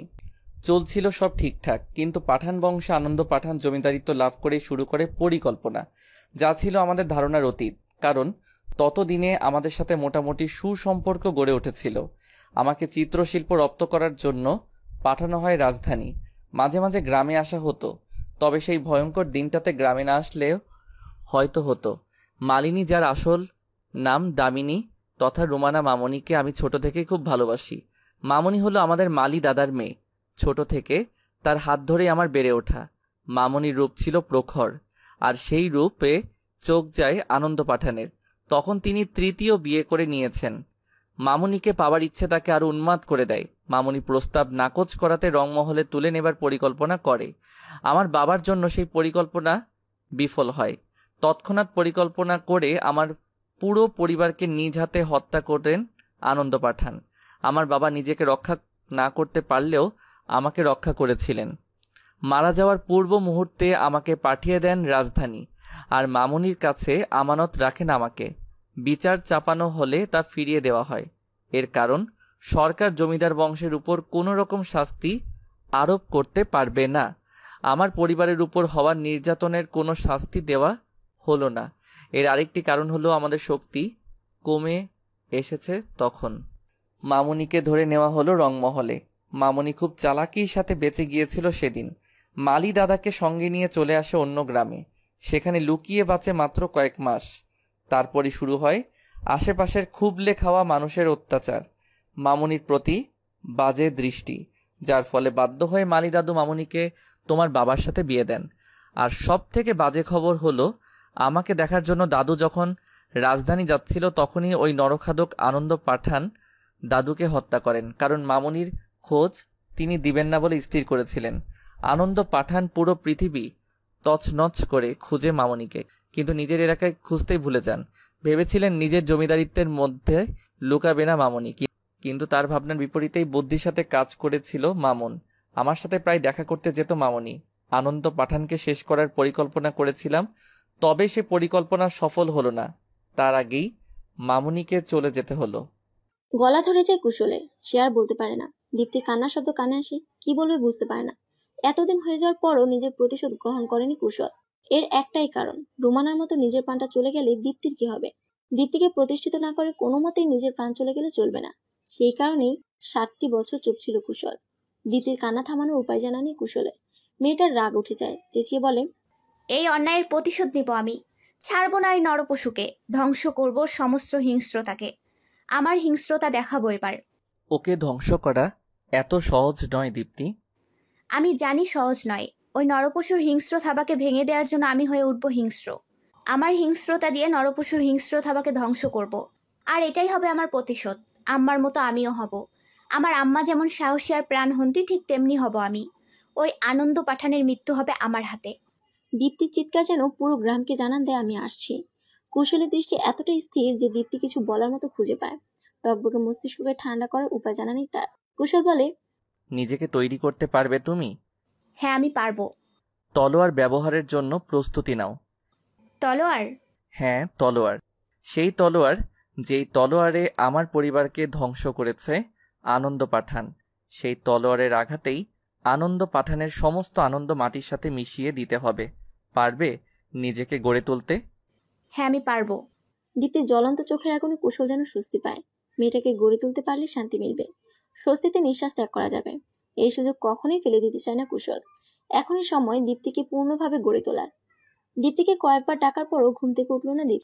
প্রচন্ড ঘুমে যেন ওর চোখ জ্বালা করছে। পিটপিট করে তাকিয়ে আবারও ঘুমিয়ে যায়। কুশল এবার বিরক্তি হয়। মেয়েটা কি করে যে পুলিশ অফিসারের পরীক্ষা দিয়েছে কে জানে। নিশ্চয়ই ট্রেনাররা দীপ্তির মায়াময় মুখ দেখে আরামসে ছেড়ে দিয়েছে। কুশল হলে নির্ঘাত শূন্য দিত। দীপ্তির বাহু ধরে ডাকে কুশল, আর একটু ঘুমাই প্লিজ। একটু একটু করে অনেক দেরি হয়ে গেছে, এবার উঠো দীপ্তি। আর একটু প্লিজ প্লিজ প্লিজ। কুশল চলে যায়। দীপ্তি যেন হাঁপ ছেড়ে বাঁচে। 2 মাস চোখের পাতা এক করতে পারেনি ঠিক মতো। আজ একটু ঘুমাবেই, যেই না চোখটা বুঝেছে ঠিক তখনই অনাকাঙ্ক্ষিত বৃষ্টি এসে ওকে ভিজিয়ে দেয়। ঘরের মধ্যে বর্ষণ। কিছুটা হুড়মুড়ে উঠে মেয়েটা। বালতি হাতে নিয়ে দাঁড়িয়ে আছে কুশল। দীপ্তি বুঝে যায় কি হয়েছে। খুব রাগ হয়। কুশল সবসময় এমন কিছু করবে যা ধারণার বাইরে। প্রচন্ড কান্না পাচ্ছে ওর। দাঁতে দাঁত চেপে কুশল বলে, মাথায় এখনো 2 বিনুনি করা। প্রথম দিনের মতো বিনুনি টেনে দিব? চোখ মুখ শক্ত হয়ে যায়। পুরোনো কথা ভাবতেই গায়ে কাটা দেয়। সেদিন কি ব্যথাটা এনে পেয়েছিল দীপ্তির এখনো মনে আছে। ব্যথায় মাথা তুলতে পারেনি সেদিন। চেঁচিয়ে ওঠো। বালিশ নিয়ে কুশলের মুখে ছুঁড়ে বলে, একদম নয়। আপনার বাজে হাতের শক্তিতে আমার পেয়ারা চুলে 12টা বেজে যাবে। তাহলে ফ্রেশ হয়ে আসো, না হলে খারাপই হবে। ভগ্ন হৃদয় নিয়ে ঠুলু ঠুলু পায়ে এগিয়ে যায় ওয়াশরুমে। আয়নার কাছে দাঁড়িয়ে মুখে ব্রাশ পরে দেয়। কনকনে শীতের মাঝে ঠান্ডা পানির ছোঁয়া যেন সূচে রাখা স্বরূপ। একদমই ভিজে গেছে মেয়েটা। মৃদু কাঁপতে কাঁপতে ব্রাশ করেও। ড্রেস চেঞ্জ করে ঘরে আসতেই চোখে পড়ে কুশলের দিকে। জগিং এর ড্রেস আপ পরে একদমই ফিটফাট। নিষ্পলক তাকিয়ে থাকে দীপ্তি। কুশল এখনো কতটা সুন্দর, সেই চিত্রের মতোই তেজি ভাব বিদ্যমান। তবে কেন যেন মনে হয় নিজের ভেতরে থাকা সত্তাটাকে লুকিয়ে রেখেছে। কেন এই পরিবর্তন? আমি জানি আমি সুন্দর, তবে এভাবে দেখার মতো এতটাও সুন্দর নই। কুশলের হঠাৎ এমন ধাঁচের কথায় গা শিউরে ওঠে। কিছুটা লজ্জাও পায়। তবে দীপ্তি তো দীপ্তি, কিছুতেই হার মানবে না। তাই ভেঙচি কেটে বলে, বুড়ো হয়ে গেলে মানুষের মাথায় বুদ্ধি থাকে না, সেটারই বড়সড় প্রমাণ দিলেন। আমি বুড়ো হয়ে গেছি? আলবাত হয়েছেন। 30-এর কোঠাতে বয়স যাওয়া মানেই তো মাঝবয়সী। মুখ ভার করে বলে ফেলে কুশল। হঠাৎই মাথায় টান অনুভব করে দীপ্তি। পরপর কয়েকটা থাপ্পড় মেরে কুশলকে দূরে সরায়। তেরে এসে বলে, আরেকবার বিনুনি টানলে একদম মেরে দিব। বুড়ির শক্তি কত জানা আছে আমার। চারপাশে চোখ বুলায় দীপ্তি। ভ্রু নাচিয়ে বলে, এখানে বুড়ি কোথায়? কেন তুমি? আমি? অবশ্যই তুমি। মেয়েরা 20তেই বুড়ি, আর তুমি তো এখন 23 বছরের কুটনি বুড়ি। ওই কুটনি বুড়ি মানে? আমার সাথে মশকরা হচ্ছে? আপনি বুড়ো, যেন তেন নয়, শয়তান বুড়ো। ঘড়ির কাঁটা বেজে ওঠে। 6টা বেজে গেছে। কুশল অনুভব করে যাওয়া প্রয়োজন। দীপ্তির মাথায় চাটি দিয়ে চলে যায়। হাঁ হয়ে থাকে দীপ্তি। দরজার কাছে গিয়ে পেছন ফিরে কুশল বলে, জগিং এর ড্রেস আপ পরে চলে আসো, অনেকটা দেরি হয়ে গেছে। ছাড়বো না আমি, গুনে গুনে শোধ নিব। আমার সাথে ফাজলামো করার ফল কিন্তু খুব খারাপ। আর কতক্ষণ এই ফালতু দৌড় প্রতিযোগিতা করব আমরা? এটা ফালতু দৌড় নয়। যুদ্ধের সময় এই দৌড় কাজে লাগে, নিজেকে বাঁচাতে কিংবা প্রতিপক্ষকে আঘাত করতে। আমি আর পারছি না। দীপ্তির সাথে সাথে কুশলও থেমে যায়। হাঁটুতে দু হাত রেখে লম্বা লম্বা শ্বাস নেয়। ট্রেনিং এর সময়ও এমন অত্যাচার করা হয়নি। কুশলকে পাষাণ বলেই মনে হয়। দীপ্তির দিকে ক্লোজ বাড়িয়ে দেয়। ঘাসের উপর বসে বলে, মাত্র 9 বছর বয়সে আমি তলোয়ার ব্যবহার করতে শিখি। ভারী তলোয়ারের সাহায্যে আঘাত করার মতো শক্তি তখনই অর্জন করি। এর কারণ একটাই, আমার বাবা। তিনি তার পূর্বপুরুষের মর্যাদা ধরে রাখতেই আমাকে এই তলোয়ার শিক্ষা দান করেন। এই আধুনিক যুগে এটার প্রয়োজন নেই, তবে জমিদারি বলতেও একটা কথা আছে। সেই বংশধর হওয়ার কারণে আমাকেও এই শিক্ষা গ্রহণ করতে হয়, তাও 9 বছর বয়সেই। ওয়াও, আপনার হাড়ে জোর আছে বেশ। মৃদু হাসে কুশল, বলে, এখন ওঠো, আবার কি? তলোয়ার ব্যবহার শিখবে। প্রয়োজন কি? রিভলভার ব্যবহার জানি তো। এক্সট্রা অর্ডিনারি হওয়ার জন্য শিখতে হবে। আশ্চর্য, এই জমিদার বংশের নিয়ম কানুনের তো শেষ নেই। আমার বংশের একমাত্র সদস্য আমি, বাকি সবাই মৃত। কুশলের কথা মন খারাপ হয়। হঠাৎ করে রুমানার কথা মনে পড়ে। রন্ধে রন্ধে যেন শীতলতা নেমে আছে। ঘাস ধরে কেঁদে ওঠে। কুশল বলে, নিজেকে সামলাও। এভাবে দুর্বলতা প্রকাশ করে শত্রুকে শক্তিশালী করে দিও না। আমরা আম্মাকে বাঁচাতে পারলাম না। অনেক বছর কেটে গেছে দীপ্তি, মামুনি কোনো পাপ করেনি, ইজ্জত বাঁচাতে বেছে নিয়েছে আত্মহত্যা। কুশলের হঠাৎ এমন কাঠখড় হতে অবাকি হয় দীপ্তি। মানুষটা কোন ধাতুতে তৈরি? এমন অনুভূতিহীন কেন? নাকি বাইরেটা কোনো বিশেষ আদলে ঢাকা? চিরপরিচিত গ্রামে সে থমকে যায় কুশলের উদ্বিগ্ন হৃদয়। বাতাসের গতি বেড়ে যায় কয়েক গুণ। জমিদার বাড়ির আলোতে চকচকে দুখানা পাখি মেতে ওঠে প্রেম সুখে। কি সুন্দর কলরবে মুখরিত পরিবেশ। নিজের ছোটবেলার সমস্ত স্মৃতি যেন চোখে ভাসে। দুয়াখি পল্লব বন্ধ করে ঘন ঘন শ্বাস ফেলে। এখন যাওয়া প্রয়োজন। দীপ্তিকে একা রেখে চলে এসেছেও। জমিদার বাড়ির গতিপথ বড় কঠিন হয়ে আছে। নিজের প্রাণের ভয়ে থমকে আছেন আনন্দ পাঠান। ঠিক থমকে নয়, তবে ভয় আছে। মানুষের ঘাম ছাড়ানো টাকা লুটে নিলে ভয় তো হবেই।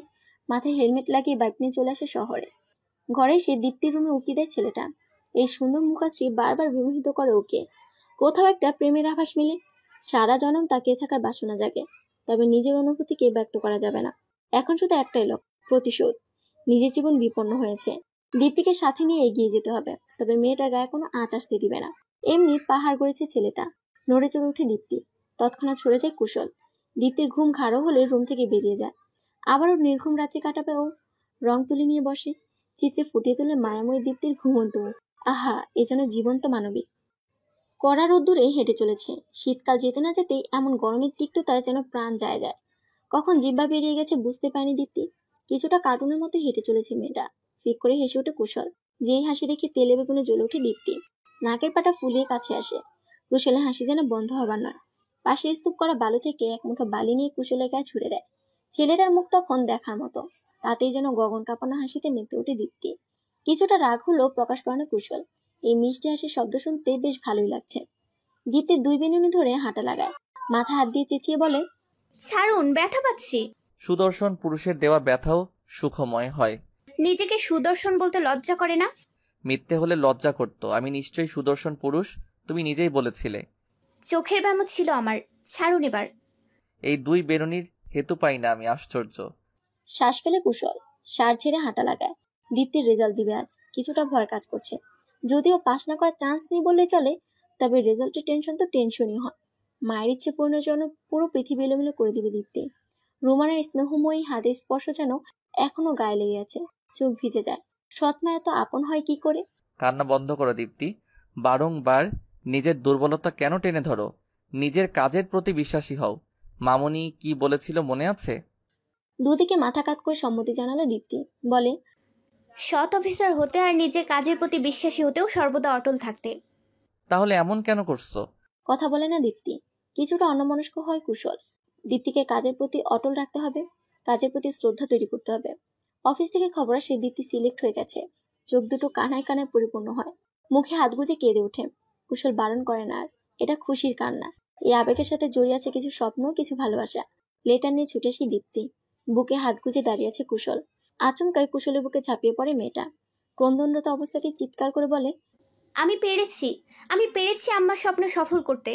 চোখ ভিজে যায় কুশলের। বা হাতের তালুতে চোখ মুছে বলে, শপথ গ্রহণ করতে হবে, এবার যাও। মাথা ঝাঁকায় দীপ্তি। শপথ গ্রহণের জন্য দাঁড় করানো হয়। দীর্ঘশ্বাস লুকিয়ে বিপরীত পথে হাঁটা লাগায় কুশল। আকাশের দিকে তাকিয়ে বলে, তোমার মেয়ে শপথ গ্রহণের সাথে সাথে আমার নিকট হতে দূরে চলে গেল মামুনি। ওর কাজ আর আমার কাজ ভিন্ন। আমি যে প্রাণহন্ত, আমাকে যে খুন করতেই হবে। আর তোমার মেয়ে হবে আমার বিপরীতে, ওর হাত থেকেই হাতকড়া পরবো আমি। তবে কিছুতেই ওর পোশাকে অসম্মান হতে দিব না, তোমার স্বপ্নকেও অসম্মান করব না। আমার জন্য দোয়া করো। দেখতে দেখতে কেটে যায় 3টে মাস। প্রতিনিয়ত নিজের কাজের প্রতি ফোকাস করে যাচ্ছে দীপ্তি। হাত চালানটাও বেশ ভালো হয়েছে। মোটামুটি সে এখন দক্ষ পুলিশ অফিসার। সমস্ত সাহায্যই করেছে কুশল। যদিও কুশল চিত্রশিল্পী, তবে তার এই কারুকার্যের বাহিরেও অস্ত্র শিখে রয়েছে। বেশ ভালোই জানে সে।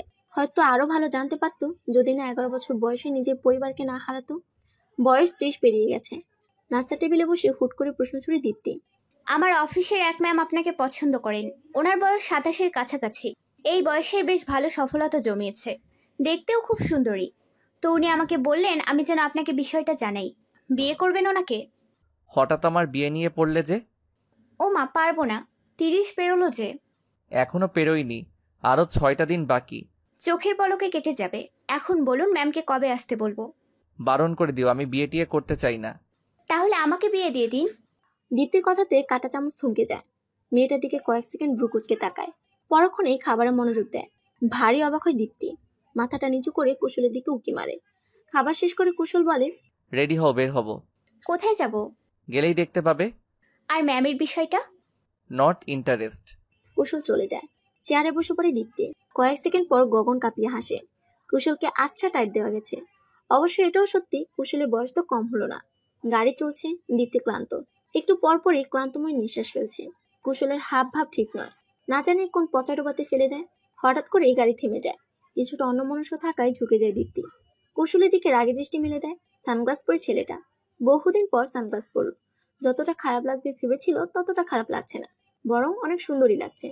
কিছুটা গুছিয়ে দীপ্তির দিকে তাকালো। হাঁ হয়ে তাকিয়েছে দীপ্তি। একটু কাশতেই দীপ্তির ধ্যান ফিরে। হঠাৎ করে ভীষণ লজ্জা লাগে। কুশল বলে, নামো। কেন? ক্যাফে যাব তাই। আগে বলবেন তো। এই, আমি তো একটুও সাজগোজ করলাম না। তুমি এমনিই সুন্দর। সত্যি? হুম। ভাব বেড়ে যায় মেয়েটার। কে বলবে মেয়ে আইপিএস অফিসার? এখন অবশ্য ভয় পায় না, তবে মেয়েলি স্বভাবের লজ্জাটা কখনোই যায় না। ক্যাফেতে আসতে চোখে পড়ে কুশলের বন্ধু ছোট ভাই সূর্যকে। দু চোখ মেলে তাকিয়েছে দীপ্তির দিকে। ছেলেটা যেমন সুন্দর তেমনই ব্যবহার। কুশলকে দেখেই উঠে দাঁড়ায়। সবাই একসাথে বসে কফি অর্ডার করে। গরম কফি কাপে চুমুক দিয়ে দীপ্তি। ঠিক তখনই কুশল বলে, দীপ্তি, ওকে তো চিনোই, আমার বন্ধুর ছোট ভাই সূর্য। তোমাকে পছন্দ করে ও, বিয়ের জন্য ওকে উপযুক্ত মনে হয়। তোমার মতামতটা বলো। গরম কফি লেগে ঠোঁটের কোণে ছ্যাঁকা লাগে। তার থেকে বেশি ছ্যাঁকা লাগে মনে। কুশলের দিকে রক্তিম চক্ষু দিয়ে তাকায়। সূর্য লজ্জায় মাথা নত করে আছে। ছেলেটার চুল ছিঁড়তে পারলে ভালো লাগতো। কুশলের প্রতি বিশাল রাগ জমেছে। সূর্যের সামনে প্রকাশ করতে চাচ্ছিল না, তবে পকেট থেকে রিং বের করতেই দীপ্তি চলে ওঠে। কুশলের সানগ্লাসটা হাতের সাহায্যে ভেঙে ফেলে। টেবিলে লাথি মেরে চলে যায়। আচমকা এমন করাতে সূর্য আর কুশল দুজনে অপ্রস্তুত হয়। ছুটে আসে কুশল। দীপ্তির বাহু চেপে ধরতে কেঁদে দেয় মেয়েটা। কুশলের মনে কোনো সন্দেহ নেই, তবে মেয়েটাকে নিজের অনুভূতি বলার কোনো উপায়ও নেই। দুটো ভিন্ন পৃথিবীর মানচিত্র এক করা সম্ভব নয়, কখনোই নয়। রাত 9টা বাজে। দীপ্তি অপেক্ষা করছে 12টা বাজার।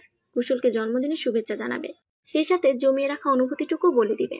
কিছুটা ভয় হচ্ছে যদি কুশল না মেনে নেয়, তবে এভাবে টানাপোড়ানে রাখাও ঠিক নয়। কুশলের ঘর থেকে খচখচ শব্দ কানে আসতে দীপ্তির ভাবনাতে বিভ্রাট ঘটে। ওনা জড়িয়ে সে চলে কুশলের ঘরের দিকে, তবে কুশল তার আগেই বেরিয়ে যায়। দীপ্তি পিছু ডাকে, তবে সে ডাক কুশলের কর্ণপাত হয় না। সে গাড়ি নিয়ে বেরিয়ে পড়েছে। ভেতর থেকে কান্না আসতে চায় মেয়েটা। অজানা ভয়ে বুক কেঁপে ওঠে। তবে কি কুশল আর ভাবতে পারে না। নিজে স্কুটি নিয়ে পিছু করে। ঠান্ডা বাতাসে এলোমেলো হয় চুল। খোলা চুলগুলো মুখে এসে লাগে। চোখ দিয়ে পানি গড়ানোর কারণে কিছুটা চুল মুখে লেপটে আছে। তাতে যেন মেয়েটার কোনো খেয়ালই নেই। গ্রামের পথে যাচ্ছে কুশলের গাড়ি। এবার ভয় বেড়ে যায়। নির্ঘাত মহলে যাচ্ছে ছেলেটা। নিজের জীবনকে বিপন্ন করে একই করতে যাচ্ছে কুশল। স্কুটিতে হাত রেখে অন্য হাতে নাম্বার ডায়াল করে কল করে কুশলকে। ওপাশ থেকে মেয়েলি কণ্ঠ খুব সুন্দর করে বলে দিচ্ছে, আপনি যে নাম্বারে কল করেছেন সেই নাম্বারটি এখন বন্ধ আছে। হিচকি তুলে কাঁদতে থাকে দীপ্তি। কুশলের গাড়ির গতি অনেক বেশি। দীপ্তি পারছে না আটকাতে। হঠাৎ করে অন্য রাস্তাতে গাড়ি ঘোরায় কুশল। কিছুটা বিব্রত হয়ে পড়ে দীপ্তি।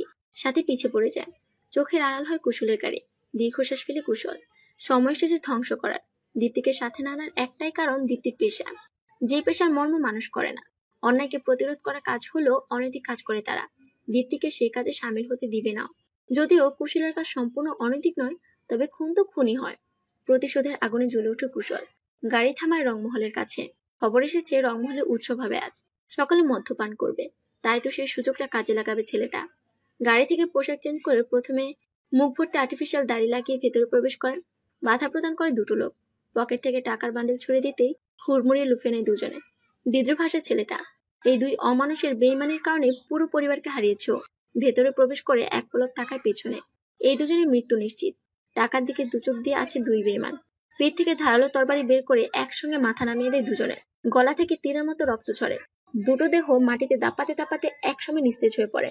গানের আওয়াজের কারণে লোক দুটোর গুনগানি শুনতে পায় না কেউ। এদের সরানোর প্রয়োজন মনে করে কুশল, বরং কলপার থেকে তলোয়ার ধুয়ে পরিষ্কার করে নেয়। রংমহলে কিছু বাইজের নাচের দিকে তাকিয়ে আছে আনন্দ পাঠান। তার চোখ দুটো বিচরণ করছে নারী শরীরের স্পর্শকাতর স্থানে। গা গুলি আসে ছেলেটার। এদের পোশাক বলে দিচ্ছে পতিতাবৃত্তির সাথে জড়িত। রেডিওয়ের মুখ তুলে ঘোলাটে চোখে এগিয়ে যায় আনন্দ। এক বাইজিকে হেঁচকা টানে কাছে টেনে নেয়। পর মুহূর্তে গাড়ি চুম্বনে লিপ্ত হয়। সাথে তার হিংস্র থাবা বিচরণ করে নারী শরীরে। দু চোখ ভিজে যায় কুশলে। এই হিংস্র থাবার থেকে বাঁচার জন্যই তো রুমানা আত্মহত্যাকে আপন করেছিল।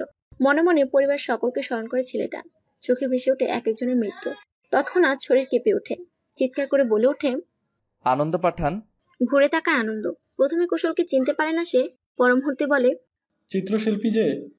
তোর জম। এ কি ভাষা ব্যবহার করছো? আমাকে ভুলে গেলি শয়তান? তোর পাপের সাক্ষী আমি। আমার পুরো পরিবারকে নিজ হাতে হত্যা করেছিস তুই। কিছুটা হকচুকিয়ে যায় আনন্দ। চারপাশে চোখ বুলে বুঝতে পারে সবাই গভীর নেশাতে ডুবে আছে। নিজেকে বাঁচতে হবে। তলোয়ার তুলে নেয় আনন্দ। বেশ নাম ডাক আছে তার। লড়াই চালায় কুশলের সাথে।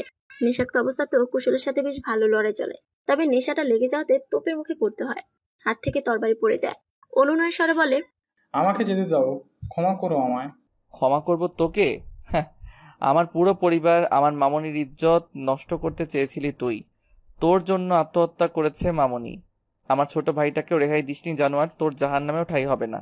100 বছরের পুরনো তলোয়ার দিয়ে আনন্দের মাথাটা আলাদা করে নেয় কুশল। দীপ্তির চোখ থেকে দুফোঁটা অশ্রু গড়িয়ে পড়ে। সে পারল না কুশলকে আটকাতে। বাইরে পুলিশ জমে গেছে। কেউ একজন খবর দিয়েছে তাদের। মেঝেতে বসে পড়ে দীপ্তি। চিৎকার করে সে। কুশল নির্লিপ্ত তাকিয়েছে আনন্দ পাঠানের দিকে। গলা থেকে এখনো রক্ত ঝরছে। গরম রক্তে পা ভিজে যায় ছেলেটার। বুকের ভেতর থেকে তৃপ্তির ঢেকুর তুলে দীপ্তির কাছে আসে। হাত বাড়িয়ে বলে, অ্যারেস্ট মি। আমি পারবো না। পারতে হবে তোমায়। ঠিক তখনই দেয়াল ঘড়িটা ঢং ঢং করে আওয়াজ তুলে। মৃদু হাসে কুশল। বলে, উইশ করবে না? কি করে পারলেন এমনটা করতে? কেন করলেন এমনটা? কথা ছিল একসঙ্গে প্রতিশোধ নিব। কেন করলেন এমন? উইশ করো দীপ্তি। করবো না উইশ। বেইমান আপনি। হাসে কুশল। পুলিশ তাদের কার্যক্রম করতে ব্যস্ত। কুশল বলে, মনে আছে পুলিশের পোশাক গায়ে দেওয়ার আগে কি শপথ করেছিলে? সেই শপথটাই তোমার আমার পথ আলাদা করেছে। তোমার উচিত আমাকে অ্যারেস্ট করা। নিজের পেশাকে সম্মান করলে অ্যারেস্ট করো আমায়। আমি সরকার বংশের শেষ জমিদার, সেরা প্রাণবন্তী মালিনীর আমানত কুশল সরকার স্বীয় হিংস্র থাবাতে শেষ করেছি এক শয়তানকে। অ্যারেস্ট মি দীপ্তি, অ্যারেস্ট মি। সরল বাংলায় আমি একজন প্রাণহন্ত তথা মার্ডারার। চোখ বন্ধ করে দীপ্তি নিজ হাতে অ্যারেস্ট করে কুশলকে। চোখ থেকে দু ফোঁটা পানি গড়িয়ে পড়ে। আজ নিজের পেশা প্রিয় মানুষ দুটো মানচিত্র হয়ে ধরা দিয়েছে। যেখানে অসহায় মেয়েটা। দীপ্তির হাতের স্পর্শে কেঁপে ওঠে কুশলের শরীর। সে মায়াবী স্পর্শ যেন ওকে পাগল করে দেয়। খুব ইচ্ছে হয় দীপ্তিকে জড়িয়ে ধরার। তবে সে নিরুপায়। কারণ আদালতে ফাঁসির আদেশ দেওয়া হবে। অবসান ঘটবে হিংস্র থাপার। ছোট্ট একটা চিরকুট আর একগুচ্ছ ফুল হাতে দাঁড়িয়ে আছে দীপ্তি। দেখতে দেখতে 6টা বছর গত হয়ে গেল। জীবনে অর্ধেক সময় এসে ঠেকেছে। কুশলের ফাঁসির রায় কার্যকর হলো। তবে দীপ্তির সমস্ত কিছুকে তুচ্ছ করে দিন রাত ঘেটে প্রমাণ বের করেছে। জমিদার আনন্দ পাঠানের হিংস্রতার সমস্ত প্রমাণ পেলে কুশলের শাস্তি কমে হয় 6 বছর। অবশ্য নিজেকে জমিদার বংশের শেষ জমিদার প্রমাণ করতে পারলে কুশলকে কোনো প্রকার শাস্তি দেওয়া হতো না। তবে জমিদার আনন্দ পাঠান খুব যত্নে সরকার বংশের অবসান ঘটিয়েছিল। বিশেষ অনুমোদনের মাধ্যমে কুশলের শাস্তি কমিয়ে আনে দীপ্তি। জেল থেকে বের হয় কুশল। দীপ্তি এখনো ঘোর লাগা চোখে তাকিয়ে থাকে। সুদর্শন পুরুষের রূপ কখনোই কমে না। কুশলকে এখনো রাজপুত্রই লাগছে।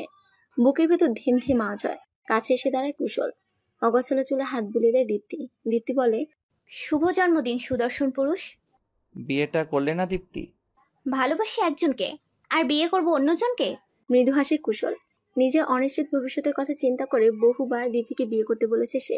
তবে দীপ্তি ছিল নাছোড়বান্দা।